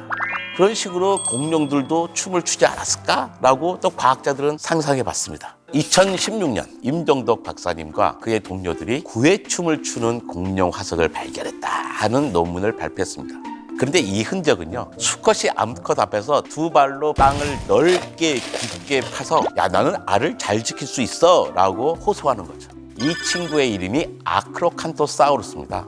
아크로칸토사우루스 보고 싶지 않으세요? 볼 수 있는 곳이요, 전 세계에 2군데 있습니다. 한 군데는 미국 오클라호마 이다벨에 있는 레드리버 박물관이고요. 서울시 서대문구 연희동에 있는 서대문 자연사 박물관이죠. 거기 가면 아크로칸토사우루스를 볼 수 있습니다. 구애춤을 췄던 바로 그 공룡이죠. 새는 알을 품고 새끼를 돌봅니다. 근데 알을 낳는 다른 동물들도 그러나요? 파충류가 알을 품고 새끼를 돌본다는 이야기는 못 들어보셨잖아요. 그런데요, 공룡은 그러지 않았습니다. 바로 공룡 둥지 화석입니다. 알만 모여 있는 게 아니라 새끼들이 있는 겁니다. 공룡 새끼들이 모여서 뭘 하고 있는 걸까요? 먹을 걸 가지고는 어미를 기다리고 있는 겁니다. 바로 새처럼요. 알을 품고 있다가 묻힌 후야난 사우루스 화석도 있습니다. 마치 새처럼 품고 있는 모습이죠. 이런 화석 증거는 공룡 어미가 새끼를 양육했다는 것을 보여주고 있습니다. 누구처럼요? 바로 새처럼입니다. 새와 공룡의 뼈는 공통점이 많습니다. 여러분 프라이드 치킨 먹으면서 이렇게 생긴 Y자로 생긴 뼈 보신 적 있습니까? 차골이라고 하는 뼈입니다. 가슴에 있거든요. 그래서 프라이드 치킨은요, 백날 먹어봐야 이 뼈를 보지 못합니다. 프라이드 치킨은 딱 대칭으로 자르잖아요. 이 차골을 보고 싶으면 삼계탕을 드시면 보실 수 있습니다. 이 차골에는 날개 쪽으로 근육이 붙어 있는 거예요. 새에게 있는 아주 특징적인 뼈죠. 그런데 이 차골이요, 공룡에게도 있습니다. 새와 공룡의 또 다른 공통점이라고 할 수 있습니다. 타조의 무릎을 하나 보세요. 사람 무릎과 다른 점이 있죠. 우리 사람의 무릎은 앞으로 굽혀지잖아요. 근데 타조의 무릎은 뒤로 굽혀지는 것처럼 보이죠. 근데 사실은요, 이게 무릎이 아닙니다. 발목입니다. 우리 발목이 뒤로 꺾여 있듯이 뒤로 꺾여 있는 거예요. 다른 공룡도 마찬가지인데요. 무릎이 뒤로 꺾인 것처럼 보이지만 사실 저게 무릎이 아니라 발목이고요. 무릎은 새처럼 거의 몸통에 붙어 있죠. 새와 공룡은 공통점이 정말 많지 않습니까? 차골이 있고 다리뼈 모습도 비슷하고 깃털이 있고 구애춤을 추고 알을 품고 새끼를 양육했습니다. 공룡은 다른 파충류보다 오히려 새와 훨씬 가깝죠. 이 정도 이야기를 했으면 새가 공룡이란 걸 인정하시겠죠? 근데 새가 공룡이라면 새를 가지고 영화에 나오는 공룡을 만들 수 있지 않을까라고 생각할 수 있죠. 그런데 새에게는 이빨이 없습니다. 이빨이 있는 턱 대신 부리가 있을 뿐이죠. 근데 우리가 알고 있는 공룡들은 턱과 이빨이 있잖아요. 새는 턱과 이빨이 없고 부리가 있고. 그래서 실험을 해봤습니다. 이 그림에서 왼쪽에 있는 것은 닭이고요. 오른쪽은 악어입니다. 새를 보시면 턱 대신 뾰족한 부리가 있고요. 악어는 턱이 있죠. 근데 턱은 가운데가 싹 갈라져 있습니다. 그런데 닭에게서 이빨이 발생하지 못하게 하는 유전자를 발견했어요. 그래서 이 유전자를 꽉 막았습니다. 그 개알을 키웠더니 이런 식이 되는 거예요. 가운데처럼. 어떻게 보이십니까? 거의 가운데가 갈라진 턱이 생겼잖아요. 그렇다면 이빨도 생겼을까요? 이빨이 그 안에서 발생했어요. 여러분 참 대단하죠? 그리고 위팔뼈는요, 뼈이 하나로 되어 있습니다. 아래팔은 뼈가 2개예요. 다리뼈도 위쪽엔 다리가 하나고 아래쪽엔 다리가 2개입니다. 하나는 정강이뼈고 하나는 종아리뼈인데요. 모든 척추동물들은 다 똑같아요. 근데 종아리뼈를 볼까요? 공룡은 종아리뼈가 정강이뼈와 길이가 비슷합니다. 근데 닭은요, 종아리뼈가 정강이뼈에 비해서 상당히 작은 거예요. 근데 이것도 유전자를 조작했더니 종아리뼈가 정강이뼈 길이만큼 나오게 된 겁니다. 닭의 다리를 공룡의 다리로 만들 수 있었던 거죠. 부리가 있는 새로 턱과 이빨이 있는 새를 만들고 종아리뼈가 정강이뼈처럼 길게 만들 수 있습니다. 이 얘기는 뭐냐면 새로 공룡을 만들 수 있다는 이야기죠. 그런데 왜 이런 공룡을 전 세계 어느 동물원에서도 보지 못할까요? 과학자들은 자기 마음대로 연구하는 게 아니기 때문입니다. 모든 연구소에는 윤리위원회 같은 게 있어서요, 사회가 허락하는 것까지만 연구할 수 있습니다. 이 사회는 공룡들이 막 나다니는 것을 용납하지 않습니다. 또 우리가 굳이 그런 공룡을 억지로 만들 필요도 없어요. 우리는 이미 1만 400종의 공룡과 함께 살고 있기 때문이죠. 없는 공룡 만들려고 애쓰지 말고 있는 동물들이나 잘 지킵시다. 여러분, 공룡이 어떻게 생겼는지 아세요? 공룡 도감, 피규어, 영화, 만화 속에서 무수히 많은 공룡을 보면서 살고 있습니다. 그런데 그거 정말 확실할까요? 그걸 누가 보고서 이렇게 생겼다고 그림을 그리면서 이야기해 주는 걸까요? 혹시 우리가 지금까지 본 공룡들이 다 가짜가 아닐까? 지금부터 공룡의 모습이 만들어지는 과정을 과학적으로 따라가 보겠습니다. 못 봤어도 상상할 수 있습니다. 왜냐면요, 우리는 호모 사피엔스이기 때문입니다. 일단 색깔이죠. 어떤 공룡은 파란색, 어떤 것은 초록색, 빨간색, 다양한 색깔로 나오죠. 그냥 상상입니다. 하지만 무턱대고 상상하는 것은 아니에요. 팔레오 아티스트라고 있습니다. 옛날 생물들을 그림으로 다시 예술적으로 재현하는 화가들이죠. 이분들은 웬만한 과학자들보다 더 과학적이십니다. 살아있는 많은 생물들을 통해서 그 환경에 살았던 생물은 이런 특징이 있었을 거야 라는 것을 찾아내고 그것을 그림으로 표현하시죠. 그러니까 화석을 가지고 어떤 모양을, 전체적인 모양을 잡을 수 있을 것 같은데 어떻게 뭐 깃털의 색깔, 피부의 색깔을 알 수 있지? 하고 의심할 수 있습니다. 그래서 처음에는 모든 것을 주변 환경만 가지고 생각했는데 이제는요, 알 수 있습니다. 색깔은 색소란 거로 만들어지잖아요. 색소는 화학 성분입니다. 화학 성분은 시간이 지나면 다 사라져요. 그런데 색깔을 만드는 멜라닌 색소는 사라져도 멜라닌 색소에 따라 다른 물리적 구조가 남습니다. 그것이 바로 멜라노솜이라고 하는 거죠. 이젠 공룡 연구에도 첨단 기술이 쓰입니다. 멜라닌 색소에 따라서 멜라노솜의 물리적인 구조가 다릅니다. 모양이 다른 거예요. 살아있는 생명들의 깃털을 뽑아내서 거기에 색깔에 따라서 이 깃털의 화학적 분석에서 멜라닌 색소의 구조를 보고 또 여기는 멜라노솜의 구조를 보니까 이런 색깔의 멜라노솜은 이런 구조를 갖는구나를 알게 되죠. 화석에서 멜라노솜을 보고서 그러면 이 공룡은 이런 색깔을 가졌겠구나 하고 알 수 있는 겁니다. 또 모양도 만만치가 않습니다. 자꾸 변해요. 모양이 왜 이렇게 자꾸 바뀔까요? 일단 화석이 불완전하기 때문입니다. 19세기에 이구아노돈은 이런 모양으로 생겼습니다. 이구아노돈을 발견할 때 뾰족한 뼈가 하나 발견됐어요. 그러면 우리는 항상 살아있는 생명에서부터 힌트를 얻잖아요. 이 뾰족한 뼈가 뭘까 하고 코 위에 딱 붙여놨습니다. 마치 코뿔소의 코처럼요. 그러니까 코뿔소가 어떻게 생겼어요? 커다란 덩치에 4발로 막 걸어다니잖아요. 그래서 이구아노돈도 코뿔소처럼 4발로 걸어다니는 모습이 되었죠. 그런데 얼마 있다가 이 뾰족한 게 손과 같이 발견됐어요. 알고 봤더니 코에 붙어있는 뿔이 아니라 손가락이었던 거죠. 손가락 뼈였던 겁니다. 그러면서 2발로 걸어다니는 모습으로 바뀌게 됩니다. 제가 아주 좋아하는 곳이 있는데요. 부산 해양자연사 박물관이에요. 여기에 이구아노돈이 서 있는데요. 뾰족한 뼈가 손가락에 딱 붙어 있습니다. 아이들이 정말 좋아해요. 뭐 꼬리에 올라타고 그럽니다. 그런데 요즘은 이구아노돈이 이렇게 생겼다고 생각하지 않습니다. 저렇게 두 발로 서서 걸어 다니기에는 몸이 균형이 맞지 않게 보이는 거예요. 그래서 요즘은 네 발로 걸어 다니는 모습, 옛날 모습으로 돌아갔죠. 하지만 코에 뾰족한 것은 손가락에 있습니다. 과학이 발전하면서 공룡의 모습도 변하게 됩니다. 공룡하면 떠오르는 게 티라노사우루스죠. 옛날에 이런 식으로 많이 그렸습니다. 공룡의 티라노사우루스 손가락 두 개 딱 이러고 있잖아요. 자, 그런데 이 티라노사우루스를 보면 꼬리가 땅에 막 질질 끌리게 생겼잖아요. 여러분 어떻게 생각하십니까? 저렇게 꼬리를 질질 끌게 다니면 저 무거운 꼬리인데 막 상처나지 않겠어요? 아프지 않겠습니까? 저라면 저런 꼬리 가지고 있으면 다니기도 싫을 것 같아요. 그런데 왜 공룡을 저렇게 딱 봐도 말이 안 돼 보이는데 저렇게 표현했을까요? 공룡이 막 나오기 전에 파충류들을 연구하던 학자들의 선입견 때문입니다. 파충류를 연구하던 사람들은 자기네가 연구하던 꼬리의 모습대로 공룡의 꼬리도 생각했던 거죠. 그러다 보니까 예전에 박물관의 공룡들은 다 꼬리를 땅에 질질 끌고 있었습니다. 그렇다면 요즘 티라노사우루스는 어떻게 생겼을까요?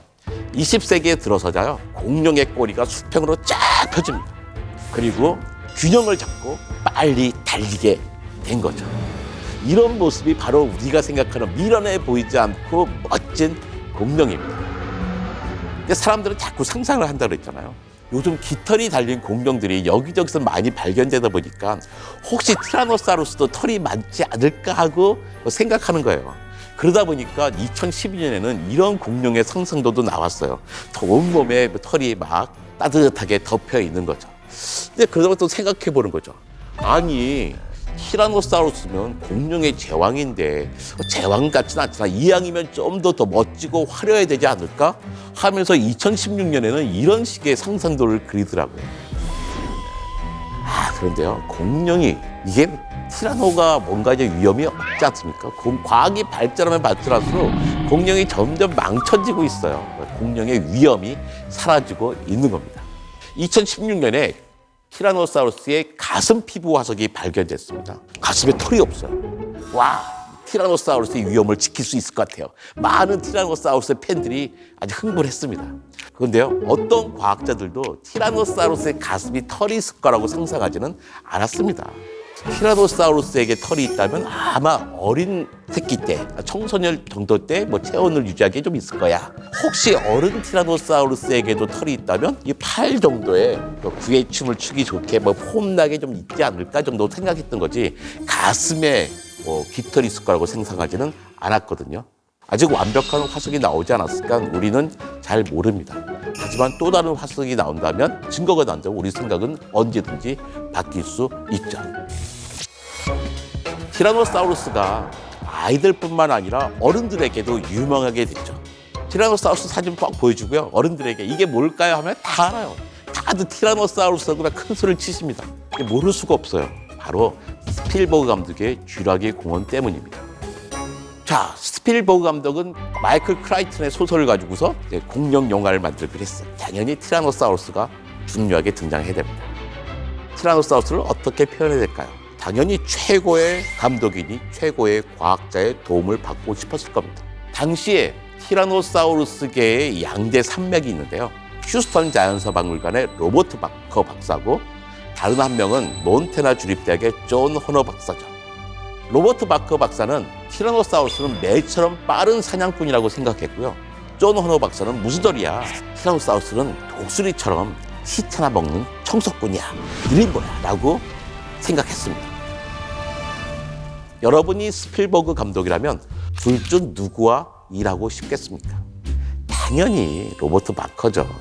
우리가 상상하는, 팬들이 요구하는 티라노사우루스의 모습이 있잖아요. 빠르고 용맹스러운 사냥꾼이라 하잖아요. 그래서 스필버그 감독은 로버트 바커 박사와 함께 영화를 만들었습니다. 그런데요, 2편부터는 자문이 잭 호너로 바뀌었어요. 들리는 소문에 따르면요, 로버트 바커 박사가 2편부터는 티라노사우루스에다가 털을 막 붙이자고 했다는 거예요. 그러니까 스필버그 감독은 차마 그럴 수가 없었던 거예요. 그러니 안 되니 에이 당신과 못하겠어요. 제코노 박사 당신과 합시다. 이렇게 했습니다. 그러다 보니까 영화 속에 티라노가 모양이 바뀝니다. 1편에서는요 티라노사우루스가 시속 70km 달려갑니다. 찝차를 쫓아가요. 2편에서는 속도가 30km로 떨어져요. 사람 겨우 쫓아갑니다. 심지어 3편에서는요 스피노사우루스에게 죽임을 당하기도 해요. 쥐라기 공원 3편에서는 티라노사우루스를 괴롭히던 스피노사우루스의 모양이 또 많이 변했습니다. 왜 이렇게 됐을까요? 우리가 점점 많은 증거를 알게 됐기 때문입니다. 1930년대는 앞발이 없었어요. 등에 무슨 활 같은 게 크게 붙어 있고 거의 서서 다녀요. 그러니까 다른 육식 공룡처럼 앞발이 짧을 거라 생각했습니다. 근데 2000년대에 들어가서 앞발이 발견되다 보니까 앞발도 뒷발만큼 길게 표현해야 되고 그러다 보니까 네 발로 걸어야 했던 거예요. 2020년에는요 꼬리에 뼈들이 발견되면서 꼬리에도 커다랗게 지느러미 같은 게 생겼다고 알게 됐습니다. 예, 확실히 물속에 살기에 유리한 모습을 갖게 됐던 거죠. 뼈가 완복해도 우리는 오해를 많이 합니다. 동물들은요 자라면서 뼈 모양이 바뀌어요. 파키케팔로사우루스라고 하는 공룡입니다. 박치기 공룡이라고 하죠. 공룡들은 왜 박치기를 했을까요? 우리 쉽게 상상할 수 있죠. 그러니까 암컷 객에 잘 보이기 위해서 수컷들이 박치기 합니다. 근데 박치기 공룡 하는 모습들이 이 두개골이요 자라면서 점점 커져 나갑니다. 그러니까 자라면서 모양이 바뀐 건데 우리는 처음에는 같은 곳에서 여러 가지 다른 공룡들이 발견됐다고 오해했어요. 굳이 파키케팔로사우루스뿐만 아니라 트리케라톱스도 자라면서 뿔 모양이 막 바뀌거든요. 처음에 그게 다른 종인 줄 알았는데 알고 봤더니 자라면서 모양이 바뀌는 거였던 거죠. 자, 데이노케이루스입니다. 1977년에 상상도예요. 너무나 좀 괴물처럼 생기지 않았어요? 우리가 생각하는 공룡들과는 차원이 너무 다르잖아요. 이렇게 팔만 어마어마하게 강조가 돼 있습니다. 이유가 있어요. 처음에는 앞발만 발견됐거든요. 데이노케이루스가 거대한 앞발이란 뜻입니다. 나중에 이 앞발과 주인인 전체 모습을 발견하죠. 바로 지금 서울대에 계신 이용남 박사님, 대전지질박물관의 이양재 관장님이 이 거대한 동물의 뼈를 발견했습니다. 그러면서 드디어 우린 데이노케이루스가 어떻게 생겼는지 알게 됐습니다. 1970년대에 상상했던 모습과는 전혀 다른 모습이죠. 등이 삐죽 튀어나와 있고요. 얼굴은 작습니다. 그래서 뒤뚱뒤뚱 걷는 모습이죠. 그런데 이 화석을 조사해 보니까요. 뱃속에서 물고기가 나온 거예요. 초식 공룡이거든요. 초식 공룡인데 뱃속에서 물고기가 나왔어요. 우리가 알 수 있죠. 초식 공룡인데 물속에 다니면서 물풀을 뜯어먹겠구나. 근데 물풀 속에 다니던 물고기가 재수없게 초식 공룡의 뱃속에 들어온 거겠죠. 자, 그 물속에 주로 활동을 했다고? 그렇다면 체온을 유지하기 위해서 오리처럼 털이 촘촘하게 박혀 있지 않을까 하면서 2016년에는 이런 상상화가 나오게 되었습니다. 아직까지요, 털이 촘촘하게 붙어 있는 그런 화석이 나와 있지는 않았어요. 그래서 지금은 이런 가족의 모습이 상상을 하고 있죠. 대학생들이 보는, 공룡을 연구하는 학자들이 보는 요즘 교과서에 가장 많이 등장하는 게 바로 데이노케이루스입니다. 이 데이노케이루스 덕분에 우리나라가 공룡 연구에서 아주 선진국이 되어 있죠. 상상합니다. 상상은 중요합니다. 상상하면 화석이 발견됩니다. 하지만 어떤 과학자들도 우리가 알고 있는 공룡이 실제 모습이라고 확언하지 않습니다. 단지 우리의 상식으로, 우리의 지식으로 거기까지 접근해 있을 뿐인 거죠. 증거가 부족하거든요. 이것은 영원한 문제입니다. 일단 우리는 공룡은 뼈로만 연구하게 돼 있습니다. 뼈로 겉모습을 다 알 수 있을까요?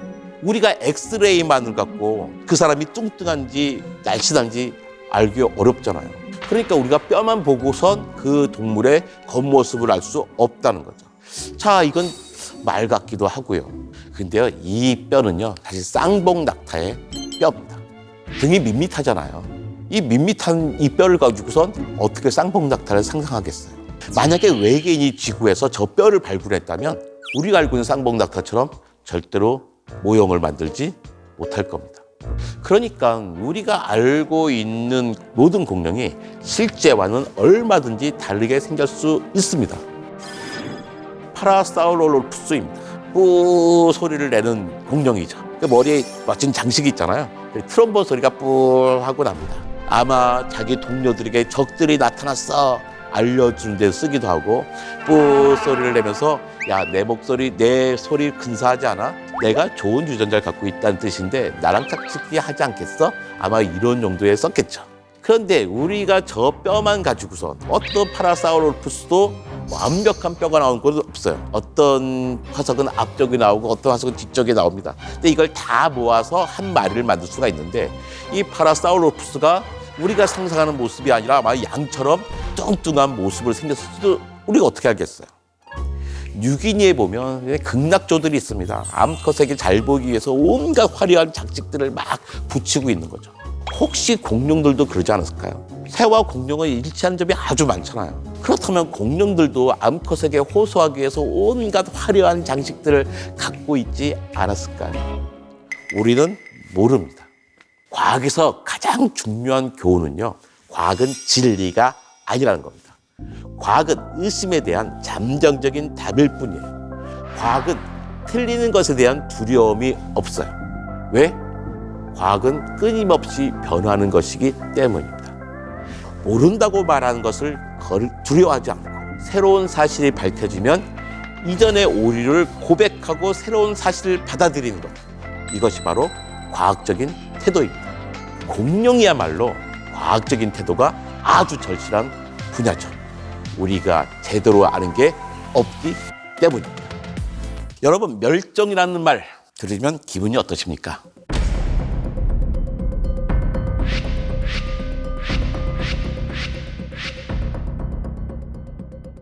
설마 멸종이라는 말 듣고서 아우, 나는 가슴이 훈훈해졌어, 명랑해졌어, 이런 분들 안 계시겠죠? 그런데요, 사실 멸종이 꼭 나쁜 것만은 아닙니다. 만약에 공룡이 멸종하지 않고 지금까지 살아있으면 어떻게 되겠습니까? 별로일 것 같아요. 무섭습니다. 우리는 등장하지도 못했을 거예요. 공룡이 자리를 비켜줬기 때문에 우리가 자리를 차지하고 살고 있는 거죠. 멸종이란 다음 세대에게 자리를 넘겨주는 겁니다. 그런데요, 한 종, 두 종이 사라지는 게 아니라 한꺼번에 여러 종들이 대량으로 사라지면 어떻게 될까요? 그걸 대멸종이라고 합니다. 지금부터 지난 5번의 대멸종과 6번째의 대멸종에 대해서 함께 알아보겠습니다. 지구에는 5번의 대멸종이 있었습니다. 3번째 대멸종은 한번 살펴보는 게 좋을 것 같아요. 정말 어마어마한 대멸종이었거든요. 무려 95%의 생명이 멸종했습니다. 100마리 가운데 5마리가 살아남았다는 뜻이 아닙니다. 100종류 가운데 95종류는 한 마리도 살아남지 못하고 싹 죽고 멸종하고, 나머지 5종류가 살아남는데 얘들도 잘 사는 게 아니라 대부분 죽고 몇 마리씩만 살아남았다는 뜻이거든요. 그러니까 어마어마한 대재난이라고 할 수 있죠. 도대체 무슨 일이 있었길래 95%나 생명종이 멸종했을까요?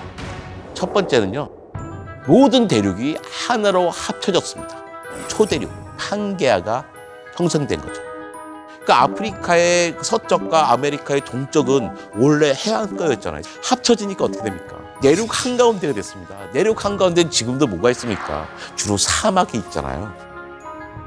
해안선 쪽은 원래 살기 좋은데요, 춥지도 않고 덥지도 않고 먹을 게 많은 겁니다. 대륙이 하나로 합쳐졌다는 뜻은 해안선은 줄어들고 사막은 엄청나게 늘어났다는 겁니다. 기본적으로 생명이 살기 어려웠던 거죠. 이게 다가 아닙니다. 산소 농도가 급격하게 떨어집니다. 고생돼서 중생대로 넘어오기 직전에는 한때 산소 농도가요 30%까지 높았어요.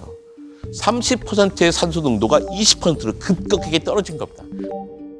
해안선은 줄어들어 사막은 늘어나 산소 농도는 떨어져요. 살기 힘들겠죠? 근데 이게 또 다가 아닙니다. 어마어마하게 커다란 화산이 터졌습니다. 지도에서 오렌지색 부분이요, 현무암 덩어리입니다. 제주도 가면 보는 까만 돌덩어리 있잖아요. 화산암입니다. 화산이 저렇게 터진 거예요. 100만 년 동안 화산이 터졌어요. 두께가 400m에서 3km 정도 됩니다. 한라산 높이가 1950m잖아요. 그러니까 대략 한라산 높이의 현무암 덩어리가 유럽 28개국 크기만큼 있는 거예요. 얼마나 많은 화산이 터졌다는 이야기입니까? 그런데 저기 아프리카나 남아메리카에 살았던 친구들은 거기서 무슨 일 하는지 몰라요. 하지만 슬금슬금 자기 생명체들이 죽어 나갑니다. 화산에서 여러 가지 가스가 나옵니다. 이산화황이 터져요. 이산화황 가스는 지구를 일시적으로 냉각시키면서 해수면을 낮춥니다. 바다 생명체가 살기 어렵겠죠. 또 이산화황과 염소, 불소 이런 건 산성 물질이었잖아요. 산성비가 내리면서 바다를 산성화시킵니다. 이산화탄소도 나오는데 이산화탄소 역시 바다를 산성화시키는 겁니다.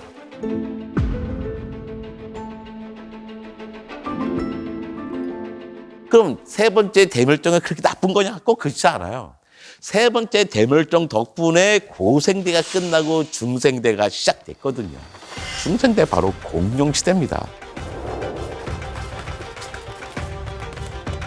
산소 농도가 되게 떨어졌는데 공룡은 호흡에 되게 유리한 구조들을 많이 갖고 있었거든요. 다른 동물도 더 커지게 됐습니다.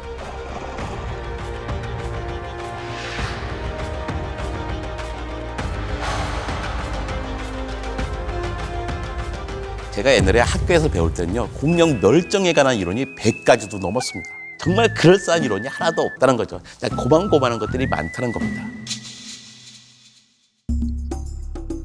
그런데 윌터 알바레즈와 루이스 알바레즈 부자가 1979년에요. 이리듐이 극도로 많은 지층을 발견했습니다. 이 이리듐은 지구에 별로 없는 원소거든요. 소행성에 많은 거예요. 근데 이 지층이 전 지구에 골고루 분포되어 있습니다. 그 지층의 시대를 따져보니까 지금부터 딱 6,600만 년 전인 거예요. 그러면 과학자들은 어떤 상상을 해야지 될까요? 6,600만 년쯤 전에 이리듐이 잔뜩 있는 운석이 지구에 꽝 충돌했겠구나 하는 거죠. 짐작해서 머물면 안 되는데요. 멕시코 유카탄 반도 끝에서 이 운석의 충돌 흔적을 찾아냈습니다. 계산해 보니까 지름 10km짜리 운석이 주위에 꽝 충돌했다는 거죠. 그 충돌의 충격으로 열폭풍 나고 쓰나미 나고 지진 나고 화산 터졌겠죠. 그 당시에 육상에서는 공룡뿐만 아니라 고양이보다 커다란 모든 동물들은 다 사라졌다. 다 누구나 아는 이야기입니다. 그런데 최근에는 이게 다가 아니라 더 중요한 사실은 따로 있다는 게 밝혀졌습니다. 2021년 6월 달에 네이처 커뮤니케이션에 나온 논문인데요. 이런 거예요. 운석이 꽝 붙기 전에 이미 공룡의 멸종은 시작됐다는 겁니다.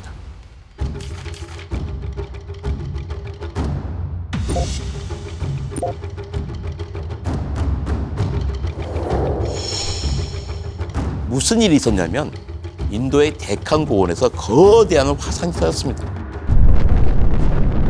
세 번째 대멸종과 비슷한 양상이 진행되었던 거죠. 그런데 재미있는 게 데칸 고원의 화산이 터지기 전이나 터진 다음이나 공룡의 생물량은 변화가 없는 거예요. 이때 1억 마리가 있었으면 지금도 1억 마리가 있는 거예요.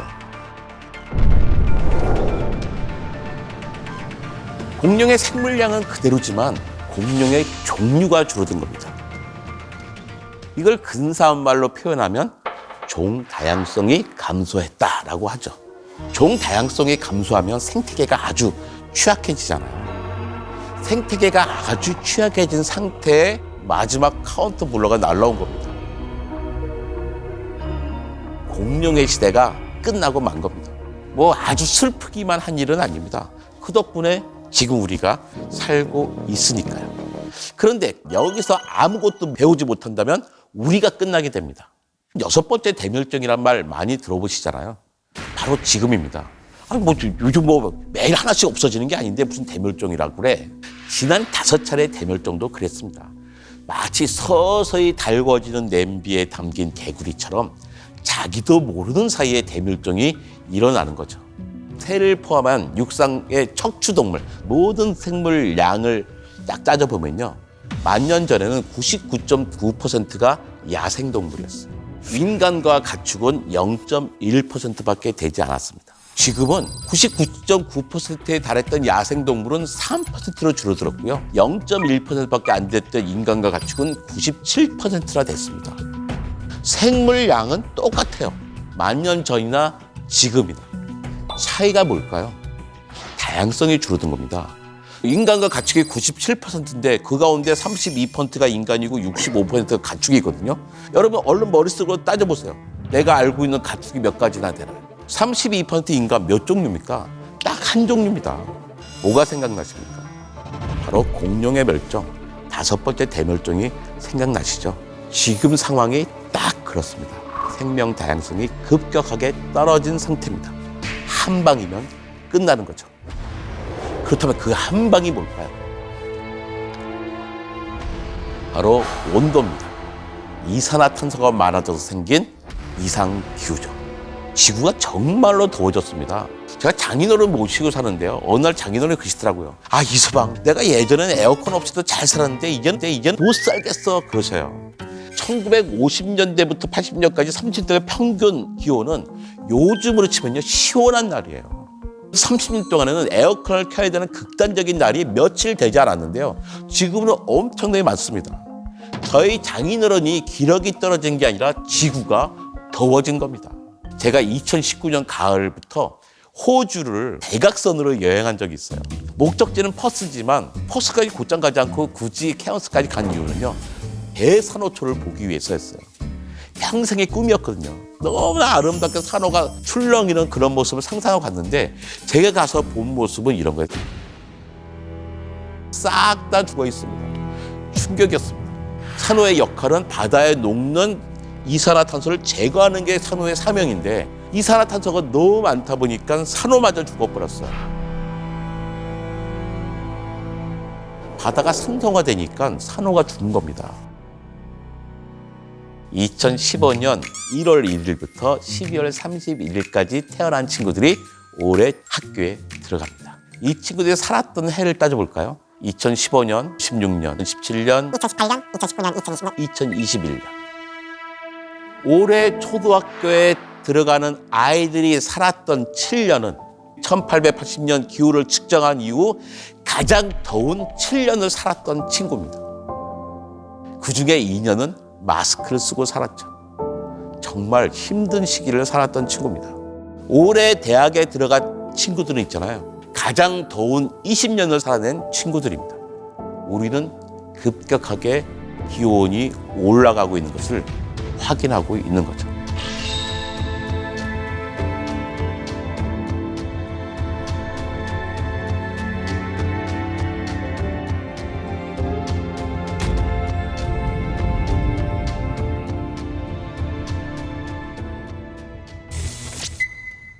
세 번째 대멸종이라고 모든 생명체가 사라진 건 아니었죠. 5%의 생명체는 살아남았습니다. 6번째 대멸종도 마찬가지일 겁니다. 우리만 살아남으면 돼요. 우리만 살아남으면 나름대로 괜찮을 것 같아요. 하지만요, 지난 5차례의 대멸종을 살펴보면 생물량이 가장 많았던 생명체는 결코 살아남지 못했습니다. 지금 지구에서 생물량이 가장 많은 생명체가 뭡니까? 바로 인간입니다.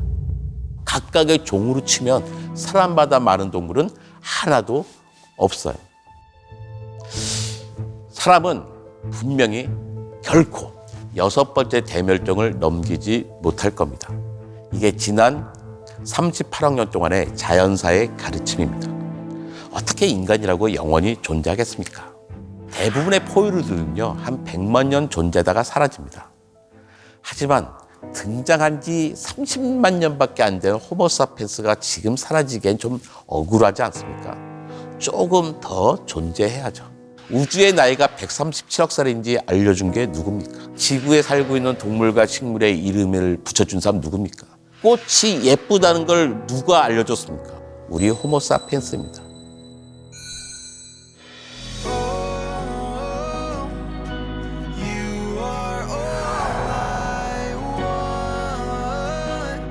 아무튼 우리는 당분간은 살아남아야 합니다. 우리가 살아남기 위해서는 이 마지막 한 방, 기후 위기를 버텨내야 되는 거죠. 우리 삶을 근본적으로 바뀌어야 됩니다. 에너지를 전환시키고 배출한 이산화탄소를 포집하고 우리의 집과 교통수단을 바꿔내야 됩니다. 우리는 할 수 있습니다.